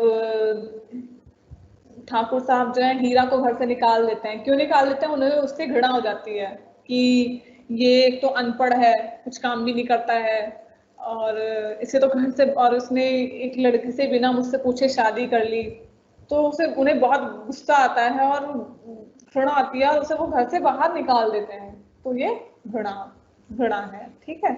तो ये एक्सप्रेशंस दिखाते हैं कि वहां पे घृणा वाला सीन था। वैसा विस्मय यानी कि बहुत ज्यादा सरप्राइजिंग कुछ होता है, तो वहां पर विस्मय होता है। निर्वेद यानी कि कुछ भी नहीं, ठीक है, कुछ भी नहीं का मतलब कई बार दिखाते हैं कि एकदम शॉक्ड हो जाते हैं, शौक लग जाना किसी चीज का। अब कई बार पुरानी फिल्मों में देखा होता है कि शौक लग जाता है तो वो व्यक्ति कुछ भी नहीं करता, ठीक है। जैसे कुछ डेथ सीन दिखा दिया और वो बिलीव ही नहीं कर पा रहा कि सामने वाला करेक्टर मर गया है, और एकदम चुपचाप गुमसुम होके बैठ गया है, ना रो रहा है ना कुछ डायलॉग बोल रहा है, तो वहां पर निर्वेद होता है। श्रद्धा श्रद्धा श्रद्धा दो तरीके से वहां पर शो होती है। जैसे भगवान के प्रति हम श्रद्धा दिखा रहे हैं, ठीक है। जैसे पहले धार्मिक फिल्में हुआ करती थी, उसमें तो भगवान के प्रति श्रद्धा दिखाते थे कि संतोषी माता की फिल्म आ रही है भाई, मैं तो आरती उतारू रे संतोषी माता की, तो श्रद्धा दिखा दी, वहां पे भगवान के प्रति श्रद्धा दिखाई। दूसरे तरीके की श्रद्धा कैसे दिखा सकते हैं कि ये खासकर उसमें दिखाया जाता है जैसे माता पिता का संदर्भ है, या कई बार नायक नायिका के बीच में भी, कि हीरो जो है हीरोइन के लिए कुछ ना कुछ करता ही जा रहा है, करता ही जा रहा है, मतलब उसने इतने एहसान कर दिए उसके ऊपर, ठीक है, हीरो ने, कि एंड में आके हीरोइन मान जाती है कि हाँ यार इसने इतनी चीजें कर दी, तो ये इसका मतलब ये बहुत अच्छा पर्सन है, तो श्रद्धा आ गई उसके लिए, ठीक है। वत्सलता, वत्सलता आता है माता पिता के साथ, खासकर जब सीन होते हैं, छोटा सा बच्चा है उसको प्यार कर रहे हैं, ठीक है, उसके साथ खेल रहे हैं छोटे से बच्चे के साथ, तो वहां पर वत्सलता का भाव आता है। यानी कि ये जो 11 इमोशंस हैं, इन्हीं 11 इमोशंस पर मोस्टली फिल्में बेस्ड होती है, और उनमें से एक भाव जो होता है वो सेंट्रल आइडिया होता है फिल्म का। तो संवाद लेखक को याद रखना होता है कि इनमें से कौन से भाव के बारे में बात हो रही है, और उसी के अनुसार उसे फिल्म के संवाद लिखने होते हैं, और उन्हीं के साथ भाषा का प्रयोग करना होता है। और ये भी ध्यान रखना पड़ता है कि बहुत अलंकारिक भाषा ना हो, यानी कि ऐसे शब्द, जैसे मैंने पहले बताया था कि चुन चुन के शब्द रखे जाए, और ऐसे शब्द रखे जाए जो बहुत खूबसूरत शब्द हो और लोगों को बहुत पसंद आए। लेकिन कई बार खूबसूरत शब्द रखने के चक्कर में जो बात हम कहना चाहते हैं वो नहीं कह पाते हैं, तो इसलिए सामान्य शब्दों का प्रयोग करना चाहिए, लेकिन उन्हें इस तरीके से प्रेजेंटेशन उनकी ऐसे होनी चाहिए कि वो सबको समझ में आ जाए कि हाँ इस इमोशंस में वो वर्ड कहा गया है, तो इसका इस शब्द का मतलब ये है, ठीक है। अच्छा, इस संवादों के अलावा कुछ चीजें होती हैं जिनसे हमें पता लगता है, भाषा के अलावा कुछ और चीजें होती हैं, ठीक है, जिससे कई कुछ घटनाओं का हमें पता लगता है। जैसे प्रतीक का यहाँ पे क्या कार्य होता है कि संवाद की भाषा में जब प्रतीक का प्रयोग किया जाता है तो अभिव्यक्ति का स्तर बहुत ऊपर हो जाता है। किसी भाव या विचार को प्रभावशाली ढंग से बताने के लिए प्रतीक का प्रयोग किया जाता है, ठीक है। प्रतीक आमतौर पर जन साधारण में प्रचलित हैं और संवाद में उनका प्रयोग सरलता से पूरा संदेश प्रेषित कर देता है। जैसे मान लीजिए झंडा फहराया जा रहा है किसी सीन में, ठीक है, और लोग जनगण गण गा रहे हैं, तो आप तुरंत समझ जाएंगे कि हाँ ये या तो स्वतंत्रता दिवस का सीन फिल्माया जा रहा है या फिर 26 जनवरी का सीन फिल्माया जा रहा है, ठीक है। क्योंकि क्या है, ये जो प्रतीक है ये हमारी देश की संस्कृति से जुड़ा है। भाई झंडा है वो तो हमारा राष्ट्रीय प्रतीक है, ठीक है, तो हमारी सभ्यता से जुड़ा हुआ है, संस्कृति से जुड़ा हुआ है, इसलिए इस प्रतीक को देखते ही हमारे मस्तिष्क में वो चीजें अपने आप आ जाती हैं कि हाँ ये सीन 26 जनवरी या 15 अगस्त का है, अगर झंडा फहराया जा रहा है तो। इसमें एक और उदाहरण दिया गया है कि जैसे मेरे दोस्त के घर में महाभारत शुरू हो गई है, एक भाई भीम की तरह कौरव सेना पर टूट पड़ा है, ठीक है। इसमें कहने का अभिप्राय क्या है, उसने कहा मेरे दोस्त के घर में महाभारत शुरू हो गई है, यानी कि घर में लड़ाई शुरू हो गई है और एक भाई दूसरे भाइयों के साथ लड़ाई कर रहा है और बहुत बुरी तरीके से उन्हें पीट रहा है। कहने का मतलब यहाँ पर ये है, लेकिन क्या किया उसने, लक्षणा शब्द शक्ति का प्रयोग किया है। डायरेक्टली नहीं कहा उसने कि सोहन के घर में लड़ाई हो रही है और सोहन ने अपने भाई मोहन और अपनी बहन सीमा को पीट दिया है। उसने डायरेक्टली कुछ भी नहीं कहा, उसने इस तरह से वाक्य को कहा है। तो लेकिन ये सुनने में भी अच्छा है और लोगों को समझ में भी आ रहा है। क्यों? क्योंकि हमारी संस्कृति से जुड़ा हुआ, हमारे इतिहास से जुड़ा हुआ शब्द है। तो इस प्रतीक के प्रयोग से, यानी महाभारत या कौरव भीम जो शब्दों का प्रयोग हुआ है, इन ऐतिहासिक प्रतीक या पात्रों के का नाम लेकर जब उसने ये बात कही तो हमें उसका संदर्भ सब समझ में आ गया कि वहां लड़ाई हो रही है प्रतीकों के माध्यम से। फिर बिंब, बिंब का क्या रोल है? अगर हम बिंब का प्रयोग फिल्मों में करते हैं, संवाद में करना चाहें तो वो कैसे किया जाएगा? जैसे संवाद दिया गया कि आज मैं चूर चूर हो गया, क्या मेरे माता भी इस प्रकार चूर चूर हो जाएंगे? आज जैसे लग रहा है सारा शरीर चक्की में डालकर पिस गया हो, क्या माँ भी ऐसा ही महसूस कर रही होंगी? ठीक है, मतलब ये किस बारे में है कि खेत में कोई काम करने गया है लड़का और पहली बार गया है, हीरो पहली बार खेत में काम करने गया है और इतना थक गया है, इतना थक गया है कि उसने ये डायलॉग बोला कि आज तो मैं चूर चूर हो गया, मेरे क्या मतलब। और घर में सिचुएशन ऐसी है कि माता पिता बीमार पड़े हैं और वो कुछ भी नहीं कर सकते हैं, खाने को घर में अनाज नहीं है। ठीक है, तो वो यही सोच रहा है कि मैं नौकरी के चक्कर में मैं इतना थक गया, सारी जगह इंटरव्यू दे आया, जॉब नहीं मिली, चूर चूर हो गया, तो क्या मेरे माता पिता भी ऐसे हो जाएंगे? तो इस सिचुएशन के बारे में हमें डायलॉग से पता लग जाता है कि वो अपने बारे में भी बता रहा है कि मैंने इतना संघर्ष किया लेकिन कुछ नहीं मिला, क्या मेरे माता पिता जो मेरी नाकामी है इसे देखकर क्या उन्हें दुख नहीं होगा? और ठीक है, तो मैंने तो अपनी तरफ से बहुत कोशिश की, यानी सारा शरीर चक्की में पीस डालकर पिस गया हो, यानी मैंने तो अपनी तरफ से बहुत एफर्ट लगाए, बहुत कोशिश की, लेकिन क्या मेरी माँ भी मतलब उन्हें लगेगा भी कि मैंने कोई एफर्ट किया, मैंने कोई मेहनत की है? ठीक है, तो ये बिंबों के माध्यम से दिखाया गया। मुहावरा और लोकोक्ति, ठीक है, जब इसका प्रयोग किया जाता है, ये लक्षणा या व्यंजना शब्द शक्ति के रूप में प्रयोग किया जाता है। तो क्योंकि मुहावरे और लोकोक्ति प्रचलित होते हैं, इसलिए लोगों को एक बड़ा दर्शक समुदाय इसको समझता है। ठीक है, और इसका प्रयोग इसलिए किया जा सकता है क्योंकि ये बहुत पॉपुलर हो जाते हैं जब हम मुहावरों का प्रयोग करते हैं। ठीक है, क्योंकि लोकोक्तियां छोटी होती हैं, सरल भाषा में होती हैं और उनको कहीं भी कहा जा सकता है। जैसे मान लीजिए फिल्मों में कोई पात्र दूसरे पात्र के दिमाग और मन पर हावी हो गया, तो इस मुहावरे का इस्तेमाल हो सकता है। उंगलियों पर नाच नचाना, यानी किसी को पूरी तरह अपने में काबू कर लेना। आपने फिल्म देखी होगी बेटा मूवी।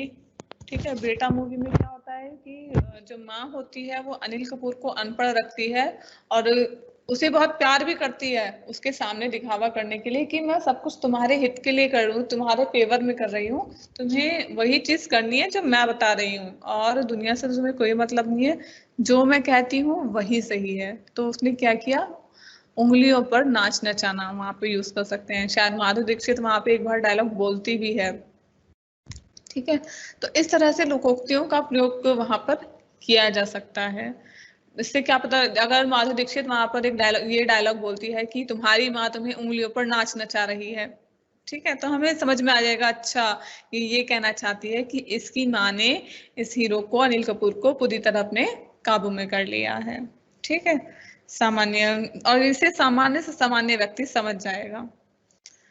अब बात आती है फिल्मी संवाद, ध्वनि का प्रभाव और आंगिक भाषा, यानी कि जो फिल्म लेखक, संवाद लेखक है फिल्मों का, उसका साउंड इफेक्ट और बॉडी लैंग्वेज का क्या रोल है।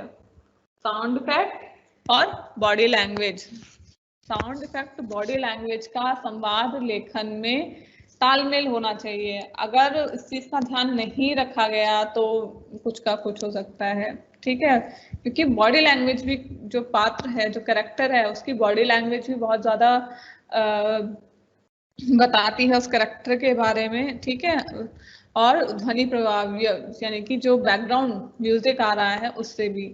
जैसे मान लीजिए सिंघम वाला जब सीन दिखाते हैं सिंघम मूवी में, उसमें क्या होता है, जब अजय देवगन गाड़ी से बाहर निकलता है, ठीक है, तो पीछे से एकदम आप देखते होंगे पूरी धुन, बैकग्राउंड म्यूजिक पूरा चेंज हो जाता है और एकदम ध्वनि बजती है, डिन डिन डिन डिन, मतलब जब आवे सिंघम करके, तो आपके अंदर भी एकदम ये आता है, अरे यार हीरो आ गया, हीरो आ गया, हीरो आ गया, मतलब ठीक है। तो एक शौर्य के तरीके से कि एक हीरो आ रहा है जो बहुत वीर है, किसी से डरता नहीं है, दुश्मनों के छक्के छुड़ा देता है, ठीक है। तो उस जो बैकग्राउंड म्यूजिक है, इससे भी ये इफेक्ट डालने में कामयाब होते हैं फिल्म वाले। तो इसका भी ध्यान संवाद लेखक को रखना पड़ता है कि कितनी देर तक वो बैकग्राउंड म्यूजिक चल रहा है और डायलॉग कहाँ से शुरू होगा, ठीक है। कहाँ सारी टेक्निकल चीजें संवाद लेखक को मालूम होनी चाहिए कि पटकथा लेखक ने क्या लिखा है, कि भाई अजय देवगन आया गाड़ी में, वो गाड़ी से उतर गया है लेकिन फिर भी गाड़ी जो है राउंड लगा रही है, पीछे चल रहा है ये सीन की वो उतरा लेकिन गाड़ी घूमे जा रही है, फिर वो गाड़ी से उतर के आया है, उसने अपना चश्मा लगाया है, ठीक है, और पीछे बैकग्राउंड म्यूजिक बजे जा रहा है, ठीक है। फिर जब वो आगे आता है और नेता के पास पहुंचता है, राइवल है वहां पर, जो नायक है, विलन है, उसके पास जब पहुंचता है तब बैकग्राउंड म्यूजिक बंद होगा, और बैकग्राउंड म्यूजिक बंद होने के बाद वो अपना डायलॉग बोलेगा। और पहला डायलॉग कौन बोलेगा, विलेन बोलेगा या हीरो बोलेगा, ये डिसाइड करना होता है, और तब पता लगता है कि आगे क्या होने वाला है। तो इन चीजों में तालमेल बिठाना, बॉडी लैंग्वेज, वहां पे बॉडी लैंग्वेज थी कि बॉडी लैंग्वेज क्या होगी। मान लीजिए वो हीरो आया और उसे देखकर जो विलन है वो तो डरा डरा सा हो गया कि यार ये आ गया, ये यहाँ पे मेरा काम बिगाड़ देगा, ठीक है, तो डर का भाव उसके अंदर आ गया। तो वो अपने उसे कहता है कि ठीक है चलो खत्म करते हैं, चलते हैं यहाँ से, ठीक है, उसका डायलॉग आया। और हीरो सिर्फ बॉडी लैंग्वेज से ही उसको मतलब कि हाँ चल देखूंगा तुझे, ठीक है, इस तरह का बॉडी लैंग्वेज चल रहा है। तो इससे पता, तो इसलिए इन सब में एक तालमेल होना चाहिए, सिक्वेंस होना चाहिए। ये एक लेखक ने कहा है कि शब्दों की बेजोड़ व्यंजना जिसे लोग गीतों की तरह गुनगुनाएं, फिल्म के वही लफ्ज उसकी अमरता की गाथा को बयां करें, जिसमें शामिल हो पूरी फिल्म की रूपरेखा या संवाद बयां करें, जिसमें फिल्म की पूरी रूपरेखा या संवाद ऐसे शब्दों का गुलदस्ता होता है जिसे दर्शकों की जुबान मिलती है, ठीक है, क्योंकि संवाद जो नॉर्मल से नॉर्मल दर्शक को लगे कि हाँ मेरे जो मैं डेली लाइफ में जी रहा हूँ उसमें भी लगभग ऐसे ही लैंग्वेज ऐसा ही करेगा, यानी कि जो एक्शन भी ऐसे ही करेगा और रिएक्शन भी करेगा तो ऐसे ही करेगा, और इस टाइप से ही उस संवाद को बोलेगा और ऐसी ही भाषा का प्रयोग करेगा, ठीक है।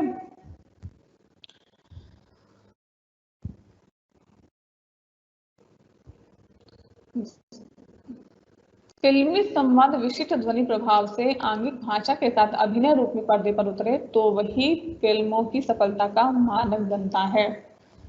आपने आंगिक भाषा अगर आप समझ रहे हैं तो मैं एक बार और समझाऊं। शाहरुख खान का एक सिग्नेचर स्टाइल है, वो जो दोनों हाथ खोलकर ऐसे खड़े होते हैं, तो ये क्या है, यहाँ कोई डायलॉग नहीं है, सिर्फ एक आंगिक भाषा है, आंगिक चेष्टा है। वो हाथ क्यों फैलाता है, सिमरन आ जाए, ठीक है, सिमरन आके उसके गले लग जाए, इसलिए वो ऐसे खड़े होते हैं।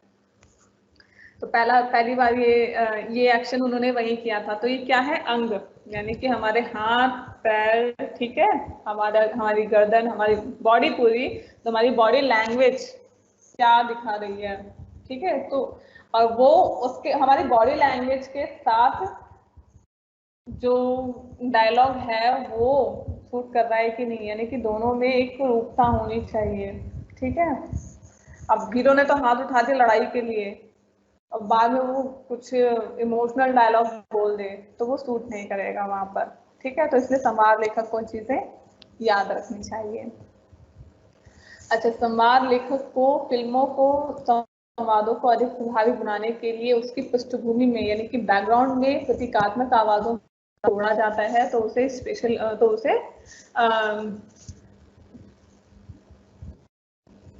म्यूजिक इफेक्ट कहा जाता है, जैसे कौवे की आवाज है, बिजली की आवाज है, बादल गरजना है, रेल की खड़खड़ाहट है, कुत्ते का भौंकना है, ठीक है। ये सारी आवाजें जब जोड़ दी जाती हैं तो वहां पर भी एक इफेक्ट पैदा होता है उस सीन को और ज्यादा रोचक बनाने के लिए, बहुत ज्यादा उसे अच्छा बनाने के लिए सीन को, ठीक है। तो इसलिए संवाद लेखक को ये चीजें याद होनी चाहिए, पता होनी चाहिए, ये टेक्निक्स उसे अच्छे से पता होने चाहिए, तभी वो उस सिचुएशन पे उस करेक्टर के मुताबिक, उसकी बॉडी लैंग्वेज के मुताबिक वो लिख पाएगा। अच्छा, एक चीज और है, जब फिल्मों का निर्माण होता है तो कास्ट की जाती है। कास्ट समझते हैं आप लोग क्या होता है? देखिए, कास्ट का मतलब होता है कि वहां पर किस तरह का कैरेक्टर लिया जाएगा। बाहुबली फिल्म बनी, बाहुबली फिल्म में बाहुबली के लिए एक ऐसे कैरेक्टर का चुनाव करना था जो देखने में बहुत वीर लगे, ठीक है, यानी कि, और जिसका बॉडी लैंग्वेज राजा की तरह हो, ठीक है, लंबा हो, ठीक है, और अगर वो इमोशनल होता है, यानी या लोगों का अच्छा काम करता है, ठीक है, क्योंकि उस फिल्म में बहुत सारे एक्शन सीन थे, तो जब वो एक्शन सीन फिल्म आ जाए तो बहुत अच्छा लगे। जो फिल्म का फर्स्ट पार्ट था उसमें रोमांटिक सीन ज्यादा थे, तो रोमांटिक सीन्स में भी वो अच्छा लगे। तो एक्शन सीन्स भी कर सके और अच्छा भी लगे, ठीक है। अब उसकी जगह अगर जो हीरो थे उसमें प्रभास, उनकी जगह यदि किसी और ऐसे हीरो को ले लिया जाता जो कम हाइट का होता, दुबला पतला सा होता, ठीक है, वो अगर लड़ाई वाले सीन कर रहा होता तो क्या वो हमें अच्छा था, यानी दर्शकों को अच्छा लगता हो? उन्हें तो बिलीव ही नहीं होता, अरे इतना दुबला पतला मरियल सा आदमी है, ये क्या लोगों को मारेगा, ठीक है, ये क्या हाथी को रोक पाएगा, ठीक है। तो हम उसको, उससे हम कोरिलेट नहीं कर पाएंगे, हमें वो रियल लगेगा ही नहीं। तो इसलिए ऐसी कास्ट चुनी जाती है जो उस पात्र को सूट करे, ठीक है। बाहुबली के पात्र को सूट करने वाला व्यक्ति प्रभास उन्हें मिला। प्रभास ने, इन लोगों ने बहुत मेहनत की, प्रभास ने अपनी बॉडी पे बहुत काम किया, ठीक है, बहुत जिम गए, सिक्स पैक एब्स बनाए, ठीक है, बहुत बॉडी वॉडी बनाई, और तब हाँ हमें देखकर लगा भी हाँ ठीक है ये राजा है और ऐसा राजा होता है। मतलब सबने बहुत फिल्म को बहुत पसंद किया सब लोगों ने, ठीक है। अच्छा, और किस तरह की आंगिक चेष्टाएं की जाती हैं, जैसे उंगलियों से, सिर के हिलाने से, हाथों की गति से उत्पन्न होती है, आंखों से, होंठों से, जबड़ों से, चेहरे की मांसपेशियों को गति देने से भी आंगिक चेष्टाएं बनती है। जैसे सीन दिखा दिया कि रजनीकांत मुंह में सिगरेट ले रहे हैं, तो ऐसे उछाल के उन्होंने लिया और सीधे सिगरेट आ गया, ठीक है, या फिर जब वो चश्मा पहनते हैं, ठीक है। तो ये आंगिक चेष्टाएं हैं, ये आंगिक भाषा है कि क्या दिखाया उन्होंने, अपना स्टाइल दिखा रहे हैं और वो हीरो हैं फिल्म के। तो इस तरह से जो आंगिक भाषा है वो कार्य करती है और लोगों को अट्रैक्ट करती है अपने लिए, और लोग सीख जाते हैं वही चीज। और जैसे आपने देखा होगा, तेरे नाम फिल्म आई थी, उसमें हेयर कट देखा था, ठीक है, राधे भैया का, बहुत सारे लोगों ने वो हेयर कट करवा लिया था, लोग इतने ज्यादा इम्प्रेस हो गए थे इस मूवी से, ठीक है। तो ये आंगिक भाषाएं हैं उस पात्र की, जिससे लोग बहुत ज्यादा रिलेट कर पाते हैं, बहुत पसंद करते हैं, ठीक है, और वो फिल्म हिट होने में भी सहायता करते हैं। तो फिल्मी संवाद ध्वनि प्रभाव और आंगिक भाषा का तालमेल बिठाते हुए संवाद लेखक को किस प्रकार की बातों का विशेष रूप से ध्यान देना चाहिए, वो बातें हम जान लेते हैं।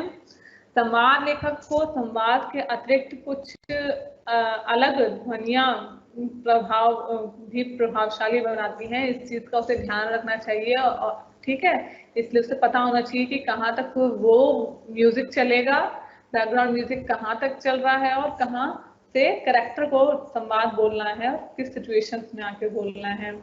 संवाद को अधिक प्रभावशाली बनाने वाली ध्वनियां प्राकृतिक या मैकेनिकल ध्वनियां भी हो सकती हैं, ठीक है। यानी कि सामान बोला जा रहा है और पीछे से चिड़ियों की चहचहाट की आवाज आ रही है, तो हम भी समझ जाएंगे कि हाँ सुबह का सीन है, चिड़िया इतनी और कैरेक्टर बोल रहे हैं हाँ उठो। तो इस डायलॉग से भी हमें समझ में आ रहा है कि सुबह का सीन, ठीक है।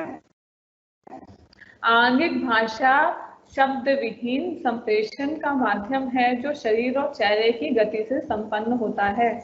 जब बॉडी लैंग्वेज से कुछ कहा जा रहा होता है तो जरूरी नहीं है कि वहां पर कोई संवाद बोला जाए, ठीक है। जब रजनीकांत चश्मा पहनते हैं या मुंह में सिगार लेते हैं स्टाइल के साथ एकदम, तो वहां कोई डायलॉग नहीं होता, उससे सिर्फ ये पता लगता है कि हाँ ये हीरो है और अब ये कुछ सीन चेंज होने वाला है, अब ये कुछ करने वाले हैं, हमें इतना अंदाजा हो जाता है, ठीक है।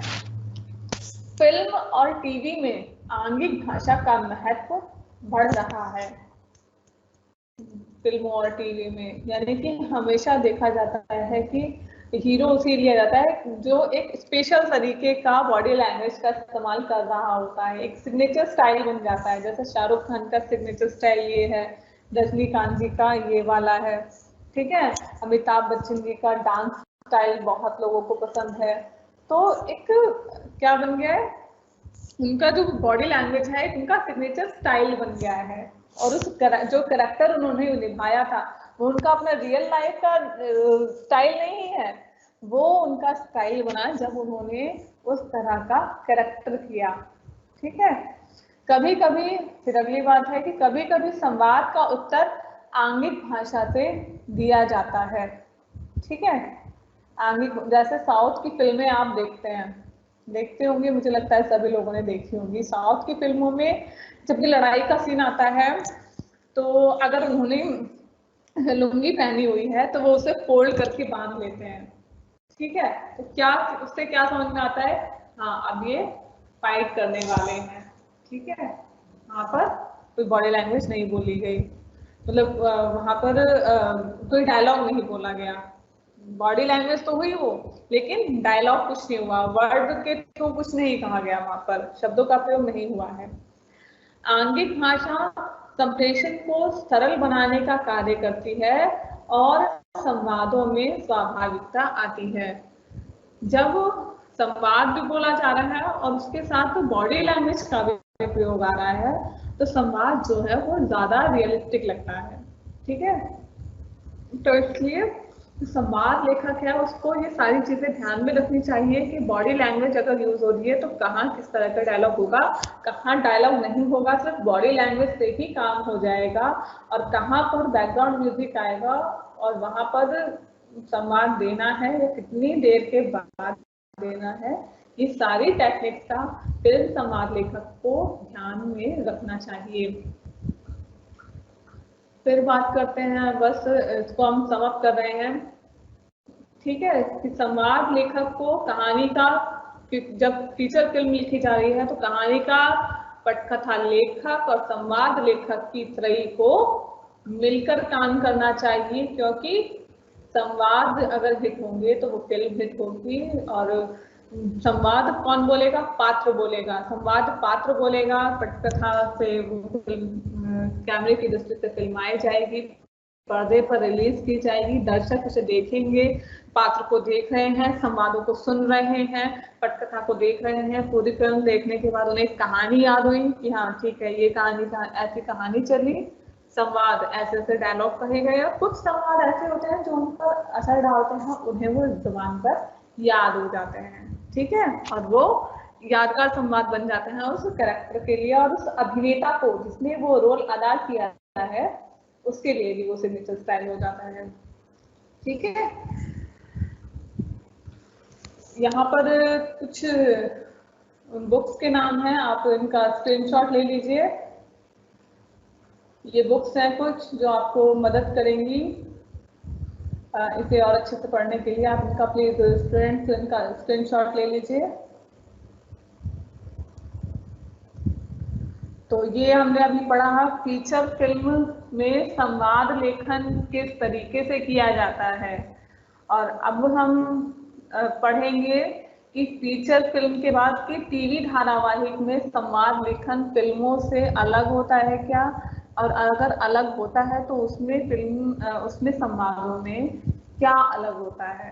ठीक है, चलिए अब हम बात करते हैं फिल्म टीवी सीरियल के संवाद के बारे में। देखिए, फिल्मों की जो पटकथा लिखी जाती है उसमें सिर्फ एक ही स्टोरी होती है जो 3 घंटे में फिल्मा दी जाती है, 3 घंटे में ही उन्हें दिखानी होती है, यानी कि जो टाइम लिमिट होता है फिल्मों का वो 3 घंटे का होता है। ठीक है, उसमें अलग तरीके की टेक्निक यूज की जाती है। ठीक है, और उसमें क्या होता है कि अलग अलग जगह पर जाकर वो शूटिंग करते हैं। ठीक है, यानी कि अलग अलग सीन्स को अलग अलग उन्होंने फिल्माया, कहीं और जाके एक सीन कश्मीर में फिल्माया है, एक सीन उन्होंने गंगा के किनारे में कहीं फिल्माया है। ठीक है, एक सीन उन्होंने शहर का फिल्माया है, एक सीन अमेरिका जाके उन्होंने फिल्माया, और बाद में उन सीन्स को मर्ज किया, एडिटिंग की उसकी, और फिर एक पूरी फिल्म बना दी और उसे रिलीज कर दिया। ठीक है, और पटकथा का एक शैली होती है कि कैसी है कि कॉमेडी फिल्म है, रोमांटिक मूवी है, हॉरर मूवी है। ठीक है, ये है। और फिल्म का एक विशेष विषय होता है कि किस विषय क्या संदेश वो फिल्म देगी। ठीक है, फिल्म जबकि जब टेलीविजन की पटकथा लिखी जाती है, हम एक अब क्योंकि हम टेलीविजन के बारे में बात कर रहे हैं, प्लीज आप ध्यान से सुनिए, इससे बहुत ज्यादा मैटर आपको कहीं और नहीं मिलेगा। ठीक है, इसलिए टीवी धारावाहिक के बारे में जब हम बात कर रहे हैं तो प्लीज आप ध्यान से सुनिए जी। टेलीविजन पर आप रोज सीरियल देखते होंगे, बहुत पहले भी देखते आए होंगे, लेकिन क्योंकि अब आप इसे पढ़ रहे हैं एक सब्जेक्ट के रूप में, तो आपको इसे अलग एंगल से देखना और समझना होगा। तो टीवी धारावाहिक क्या होता है, क्या है, 3 घंटे में खत्म हो सकता है? नहीं खत्म हो सकता। यानी कि टीवी धारावाहिक की का कोई एक पर्टिकुलर टाइम लिमिट नहीं होता है कि इसे इतने टाइम में खत्म कर देना है, उसकी कथा लंबी चलती है। ठीक है, कई सीरियल आपने देखे होंगे जो महीनों या सालों चलते हैं, और हर एपिसोड में एक ट्विस्ट आता है। ठीक है, और हर एपिसोड में कुछ नया ट्विस्ट आता है कि अगले एपिसोड में आप देखेंगे ऐसा होने वाला है। ठीक है, या फिर जब भी सीरियल खत्म होने वाला होता है देखते हैं अरे यार, अरे अगले सीन में ये होने वाला है, अगले सीन में ये, फिर खत्म हो गया सीरियल, तो वो अगला सीन देखने के लिए आपको नेक्स्ट डे का इंतजार करना पड़ता है। अब तो सीरियल्स के एपिसोड लगभग 500 तक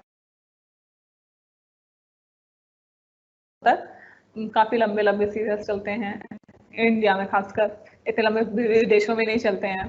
ठीक है, तो जब भी एपिसोड नया दिखाया जाता है, आधे घंटे का एपिसोड होता है, इंडिया में जो सीरियल्स दिखाए जाते हैं आधे घंटे का या 1 घंटे का एपिसोड होता है, तो हर एपिसोड में एक नई घटना दिखानी होती है, एक नया ट्विस्ट दिखाना होता है कि कुछ टाइम लिमिट के बाद एक बड़ा ट्विस्ट दिखाना होता है, ताकि क्या वो दर्शकों को वो नया लगे, अरे यार इसमें ये चीज चेंज हो गई, अब मजा आएगा देखने में, अब देखते हैं क्या होता है। या फिर जैसे कोई और वो ट्विस्ट कैसे लाया जाता है, जैसे कोई एक्सीडेंट सीन दिखा दिया, कोई नया कैरेक्टर आ गया स्टोरी में, तो वो नया कैरेक्टर वहाँ क्या रोल प्ले करेगा। ठीक है, या फिर जैसे आपने देखा है कि वैम्प होती है। ठीक है, यानी खलनायिका है सीरियल में, तो वो जो उसमें हीरो हीरोइन है सीरियल के, उनको क्या पहुंचाने, मतलब उनको कोई दुख पहुंचाने के लिए वो अगला क्या कदम करने वाली है, क्या प्लानिंग कर रही है वो, तो वो टेलीविजन में ये सारी चीजें दिखाई जाती हैं। जबकि फिल्म में ये सारी चीजें अगर दिखाई जा रही हैं तो एक छोटे से टाइम पीरियड में 3 घंटे में उन्हें दिखानी होती है और पूरी स्टोरी खत्म कर देनी है। टेलीविजन में ऐसा नहीं है, टेलीविजन में स्टोरी खत्म नहीं करनी है, वो तो जितना खींच सकते हैं स्टोरी को, इतना ज्यादा लंबा स्टोरी को खींच देते हैं। ठीक है, और डेली उनमें एपिसोड तैयार होते हैं, और उनके सीन बहुत ज्यादा, सबसे बड़ी बात है सीन बहुत ज्यादा चेंज नहीं होता। आप देखते होंगे कि घर दिखाते हैं, बार बार एक ही घर दिखाते हैं, ठीक है, सारी शूटिंग वही चल रही होती है, या दूसरा घर है। जैसे सीरियल की अगर हम बात करें तो ये रिश्ता क्या कहलाता है, अभी सीरियल बहुत पॉपुलर हो रहा है, या फिर कसौटी जिंदगी की, ये 2 सीरियल अभी बहुत चल रहे हैं। ये रिश्ता क्या कहलाता है, तो काफी आई थिंक इसके शायद 500 या 1000 एपिसोड्स हो चुके हैं, क्योंकि काफी सालों से वो सीरियल चल रहा है। और कसौटी जिंदगी की शुरू हुआ है सीरियल, उसमें आप देखते हैं कि हर बार कुछ नया ट्विस्ट आता है। मुझे लगता है लड़कियां देख रही होंगी, लड़कों का मुझे नहीं पता। तो हर बार एपिसोड में आप देखते होंगे कि कुछ ना कुछ ऐसी घटना हो जाती है कि लगता है अरे यार ऐसा हो गया, पता नहीं क्या हो जाएगा, अब तो आगे क्या हो जाएगा। तो आप में बहुत एक जिज्ञासा रहती है कि अगले एपिसोड में क्या होने वाला है। उसी से तो क्या होता है, इसमें एक लाइन कही गई कि हर खंड यानी कि हर एपिसोड मुख्य कथा को आगे बढ़ाता है, ठीक है, और खंड की समाप्ति दर्शक में जिज्ञासा जगाए कि आगे क्या होने वाला है। हर एपिसोड क्या है, जो मेन स्टोरी है भाई, अनुराग और क्या नाम है दूसरा, जो दूसरी हीरोइन है उसमें, अनुराग और वो हीरोइन मिलेंगे नहीं मिलेंगे, क्या होगा, ठीक है। मिस्टर बासु आ गए, कोमोलिका आ रही है बार बार, तो और उनके लिए बहुत मुश्किलें पैदा होती हैं, तो क्या ये मिलेंगे नहीं मिलेंगे। मेन स्टोरी तो यही है कि वो मिलते हैं या नहीं मिलेंगे, फिर से एक होकर रहेंगे या नहीं रहेंगे, अनुराग के मन में उसके प्रति प्रेम खत्म हो गया या अब भी बाकी है, प्रेरणा के मन में उसके लिए प्यार है या खत्म हो गया। लेकिन बार बार जो एपिसोड्स में कुछ ऐसे ट्विस्ट दिखाए जाते हैं कि लगता है कि नहीं, अब इन दोनों के बीच में लड़ाई हो गई, अब तो इनके बीच में नफरत है, तो अब क्या हो गया, अब ये हो गया, अब वो हो गया, एक्सीडेंट हो गया, वो तो कहीं दूर चला गया, ये यहीं रह गई, उसकी याददाश्त चली गई। तो ऐसे ट्विस्ट लाए जाते हैं ताकि धारावाहिक के एपिसोड और लंबे खींचे। ठीक है, अब बात करते हैं हम,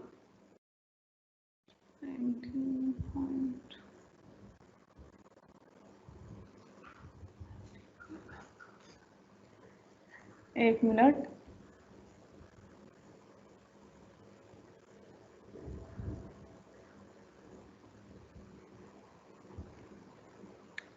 जी अब हम बात कर रहे हैं स्क्रिप्ट राइटिंग। स्क्रिप्ट राइटिंग के बारे में लगभग मैं बता चुकी हूँ, ठीक है,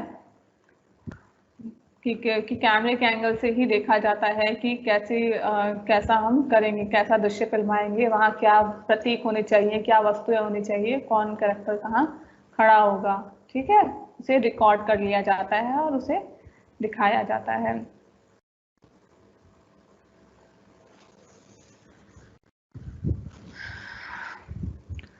देखिए यहाँ बताया गया है कि टेलीविजन के संवाद में और फिल्मों के संवाद में क्या अंतर होता है, ठीक है। इस अंतर को बहुत ध्यान से पढ़ लीजिए, क्योंकि ये कई बार पूछा जाएगा, ठीक है। ये एक बहुत इंपॉर्टेंट क्वेश्चन भी है आपके उसमें, ठीक है, कि सिनेमा का यानी कि सिनेमा यानी कि फिल्म का जो लेखन है वो, और टेलीविजन का, टीवी सीरियल्स का, टीवी धारावाहिक का लेखन है, उनमें क्या अंतर होता है। प्लीज इसका स्क्रीनशॉट ले लीजिए, ठीक है।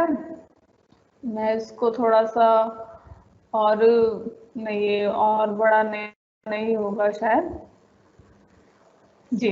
तो सिनेमा और हो गया, बड़ा हो गया ये। अब मुझे लगता है अब आपको ठीक से और दिखाई दे रहा होगा, पहले फॉन्ट काफी छोटा था।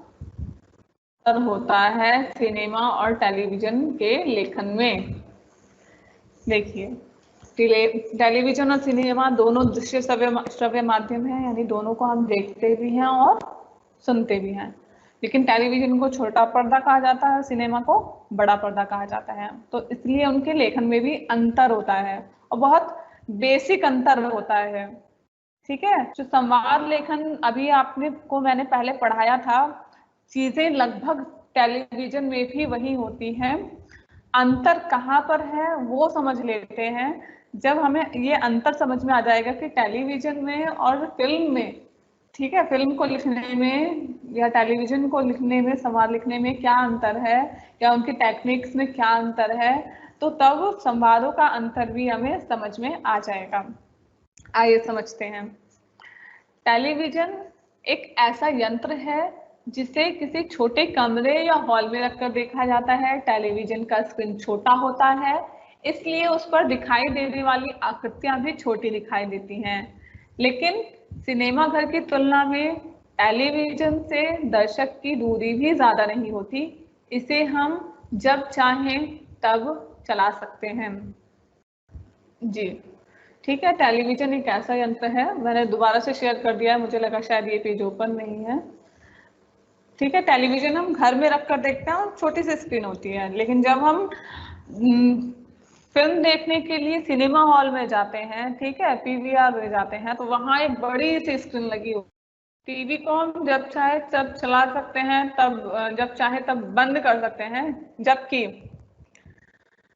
जबकि इसमें ऐसा नहीं हो सकता। ठीक है, टेलीविजन को हम अंधेरे कमरे में भी नहीं देखते। इसे हम टेलीविजन को हम बंद कमरों में नहीं देखते, बल्कि रोशनी वाले कमरों में देखते हैं। लाइट भी चल रही है ड्राइंग रूम में, ठीक है, और सब लोग बैठे हुए हैं, साथ में मिलकर देख रहे हैं, बात भी हो रही है, सब कुछ हो रहा है, सब कुछ चल रहा है। ठीक, जबकि सिनेमा हॉल में क्या होता है, बहुत ज्यादा शोर नहीं हो रहा होता है, आपका कंसंट्रेशन होता है कि पर्दे पर क्या चल रहा है। ठीक है, और टेलीविजन चल रहा है, हम घर के कुछ, जैसे देखा होगा कि ज्यादातर हाउस वाइफ टीवी देखती हैं, तो वो घर के काम भी कर रही हैं, कुछ देर टीवी देख रही हैं, टीवी चला छोड़ दिया है, डायलॉग सुन रही हैं और किचन में काम भी कर रही हैं। ठीक है, कहने का मतलब है कि टेलीविजन देखने के लिए हम बहुत फॉर्मल नहीं होता, इनफॉर्मल, यानी कि हम किसी भी स्थिति में उसको देख रहे हैं, नहीं देख रहे हैं, या फिर सिर्फ डायलॉग सुन के सिचुएशन को समझ ले रहे हैं, या क्या होने वाला है ये समझ ले रहे हैं। लेकिन जब हम सिनेमा हॉल में जाते हैं तो सिचुएशन थोड़ी अलग तरीके की हो जाती है, हम पूरा कंसंट्रेट करके उसे देखते हैं, बहुत फॉर्मल तरीके से हम लोग जाते हैं। ठीक है भाई, तैयार होके जा रहे हैं, फिल्म मूवी देखने जा रहे हैं, बहुत मूड बना के जाते हैं, मूवी देखने जा रहे हैं हम लोग। ठीक है, क्या क्या टीवी देखने के लिए भी इस तरह का मूड बनाते हैं या तैयार होके जाते हैं? नहीं, घर में जैसे हैं वैसे ही मूवी देख रहे हैं या वैसे टीवी देख रहे हैं। ठीक है, अच्छा, फिर आती है बात रोशनी की, कि हम रोशनी में देखते हैं और यहाँ और एक टक उसको देख रहे होते हैं, जबकि वहां पर ऐसा नहीं होता।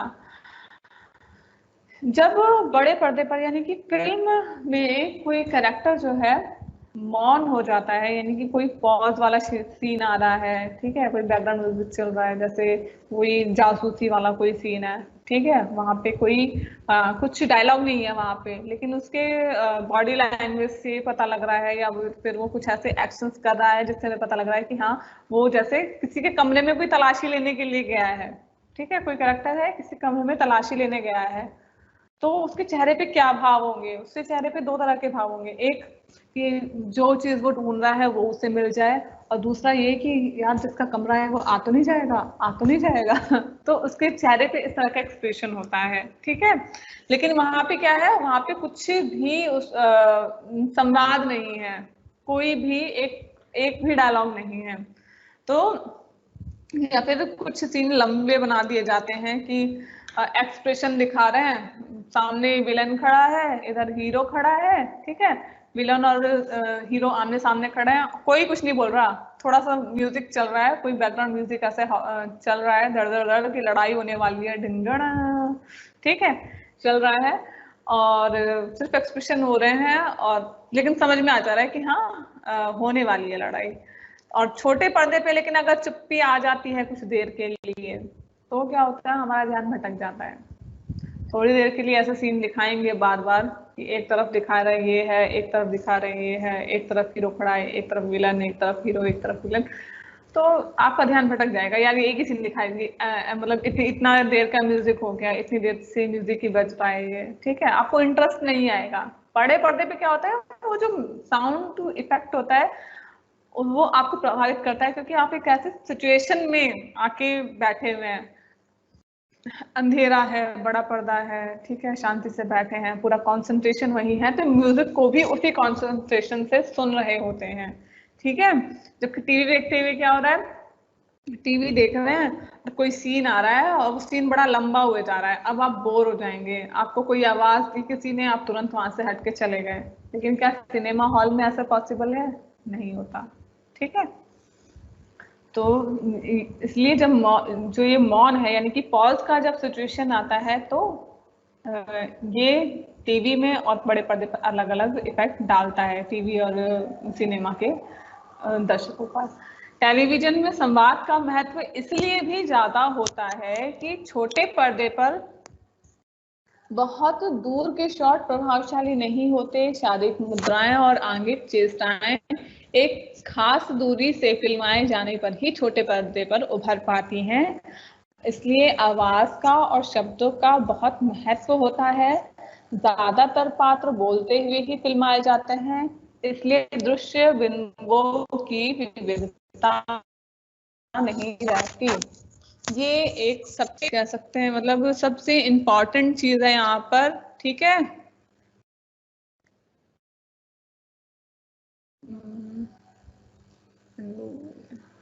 ठीक है, यहाँ पे सबसे इम्पोर्टेंट चीज है ये कि टेलीविजन में संवाद, ठीक, कि क्योंकि टेलीविजन में आप छोटी सी स्क्रीन देख रहे हैं। ठीक है, मान लीजिए कोई सिचुएशन ऐसी दिखाई गई है कि शादी का सीन चल रहा है, जो रिश्ता क्या कहलाता है मूवी में कई बार नायरा की शादी होती है, आपने देखा होगा। तो नायरा की शादी चल रही है, लेकिन कुछ क्या हो गया, दूल्हा नहीं आया है। सबके फेस एक्सप्रेशन दिखाएंगे कि दादी क्या सोच रही है, माँ क्या सोच रही है, पिता क्या सोच रहे हैं, उनका बेटा क्या सोच रहा है, चाचा क्या सोच रहे हैं, चाची के एक्सप्रेशन क्या आ रहे हैं। और छोटे छोटे डायलॉग, इतनी देर तक वो आया कि नहीं, भाभी बोल रही हैं कि हाँ वो पता नहीं जाने कहाँ रह गया, फिर कोई बोल रहा है नायरा पहले आ गई, वो देर में आया। तो इस तरह के संवाद छोटे छोटे वहां बोले जा रहे हैं और हर एक कैरेक्टर को दिखाया जा रहा है। ठीक है, मैं 2 मिनट के लिए कंटेंट हटा रही हूँ यहाँ पर। ठीक है, ताकि आपको मैं थोड़ा समझा सकूं अच्छे से। जी, जब ये देखते हैं इतना शॉट लिया जाता है, यानी कि चेहरे से लेकर सिर्फ इतना शॉट लिया जाता है, इसको एक मीडियम शॉट भी बोला जाता है इसे। जब ये शॉट लिया जाता है तो टीवी पर इतना ही दिखाया जाता है, और हर एक कैरेक्टर का एक्सप्रेशन दिखाने के लिए, मान लीजिए बड़ी एक फैमिली को दिखाया जा रहा है, तो हर पर वो दिखाया जा रहा होता है। तो टीवी में ये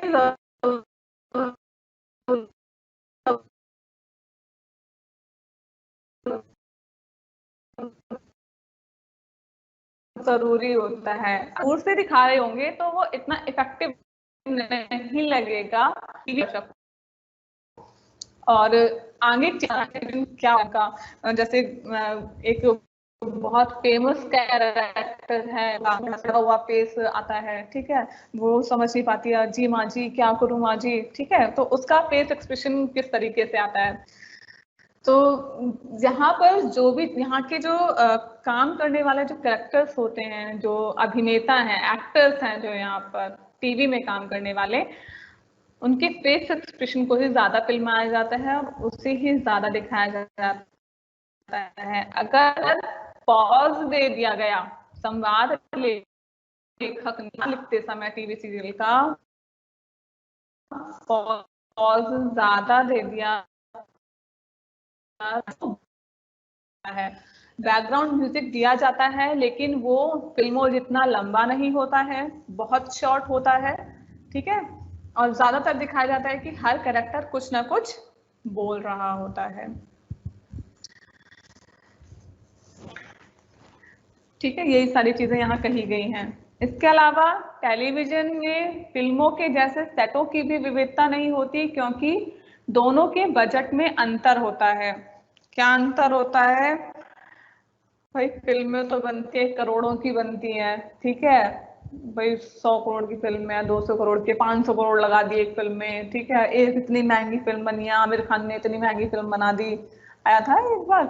ठीक है, तो बहुत महंगी महंगी फिल्म दी, लेकिन टीवी का बजट जो है छोटा होता है, तो इसी के अकॉर्डिंग वो सेट भी बनाते हैं, यानी कि सिर्फ एक या दो जगह पर ही पूरी शूटिंग कर ली जाती है। जैसे बार बार देखा होगा, मोस्टली सीरियल में मैंने खुद नोटिस किया है कि एक ही मंदिर दिखाते हैं, ठीक है, मंदिर वाला सीन वो एक ही सेट पे फिल्म में आया जाता है ज्यादातर। या आपने देखा होगा एक टीवी सीरियल है, इसमें 2 से ज्यादा सेट नहीं दिखाते, यानी कि 2 घर ही दिखाते हैं, ठीक है। वहीं पे सारी चीजें वो लोग वहीं पे सारी चीजें, सारी घटनाएं वहीं घट रही होती हैं, ठीक है। कभी कभी आता है कि हॉस्पिटल का सीन आ जाता है, ठीक है, एक्सीडेंट होता है किसी पात्र का, वरना सारे सीन सिर्फ उन 2 घरों में ही हो जाते हैं, 2-4 कमरे दिखाते हैं और वहीं सारी घटनाएं वहीं घट रही होती हैं, सारी चीजें वहीं हो रही होती हैं, ठीक है। ठीक, इस तरह से इनके टेक्निक्स में और टीवी के टेक्निक्स में और टेलीविजन के टेक्निक्स में इतना अंतर हो गया, ठीक है। संवाद लेखन में इसमें क्यों आया अंतर, जैसे मैंने अभी पहले बताया था आपको,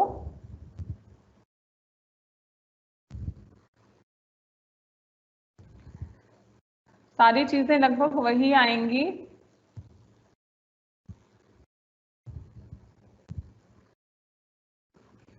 सारी चीजें वही आएंगी जो टीवी सीरियल के जो फीचर फिल्म के संवाद लेखन में थी। क्या कि पात्र की क्या उम्र है, क्या उसका व्यवसाय है, ठीक है, वो कौन से परिवेश से आया हुआ है, ठीक है, किस तरह का रोल प्ले कर रहा है, कि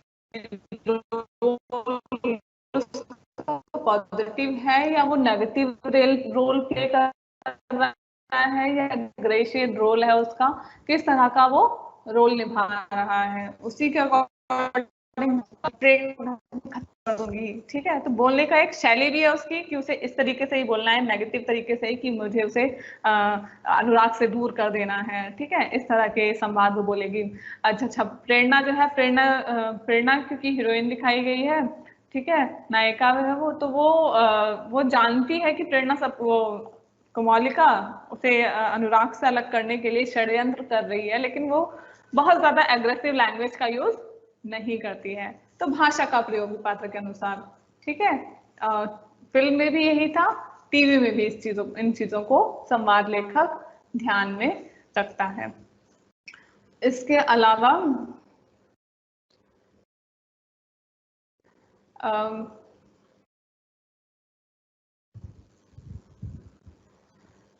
जी, मैं स्टूडेंट्स को एक बार और इन्फॉर्म कर दूं, प्लीज अपने क्वेश्चंस आप लोग पूछना चाहते हैं तो अपने क्वेश्चंस यहाँ पर लिख लीजिए। क्वेश्चन आंसर सेशन स्टार्ट होने वाला है। आपको इसमें से कोई भी चीज जो नहीं समझ में आई है अभी तक, प्लीज वो हमें बताइए।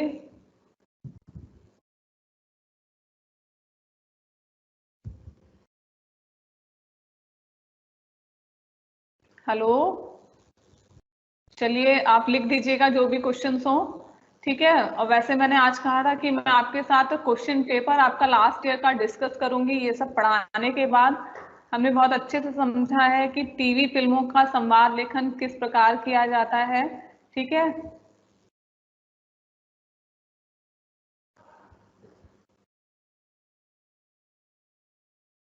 और क्या हो गया,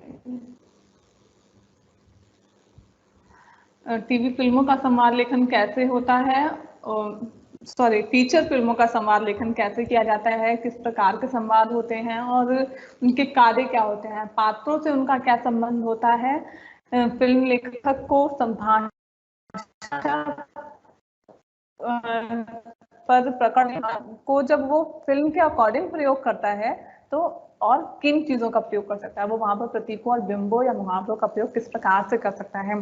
फिल्म के संवाद लेखक को किस तरह की टेक्निक्स का ज्ञान होना चाहिए, यानी कि उसे जो भी स्पेशल इफेक्ट हो रहा है, साउंड इफेक्ट डाला जा रहा है, बैकग्राउंड म्यूजिक डाला जा रहा है, और इन इन चीजों का उसे ध्यान होना चाहिए। पटकथा लेखक से उसे इस बारे में अच्छे से उसे डिस्कशन करना चाहिए, यानी चर्चा कर लेनी चाहिए कि कितने मिनट का बैकग्राउंड म्यूजिक आ रहा है और उसमें जो पात्र है वो कहाँ खड़ा होगा और किसके साथ खड़ा होगा, तब वो संवाद लिख पाएगा कि हाँ अब वो कौन सा संवाद बोलेगा, ठीक है।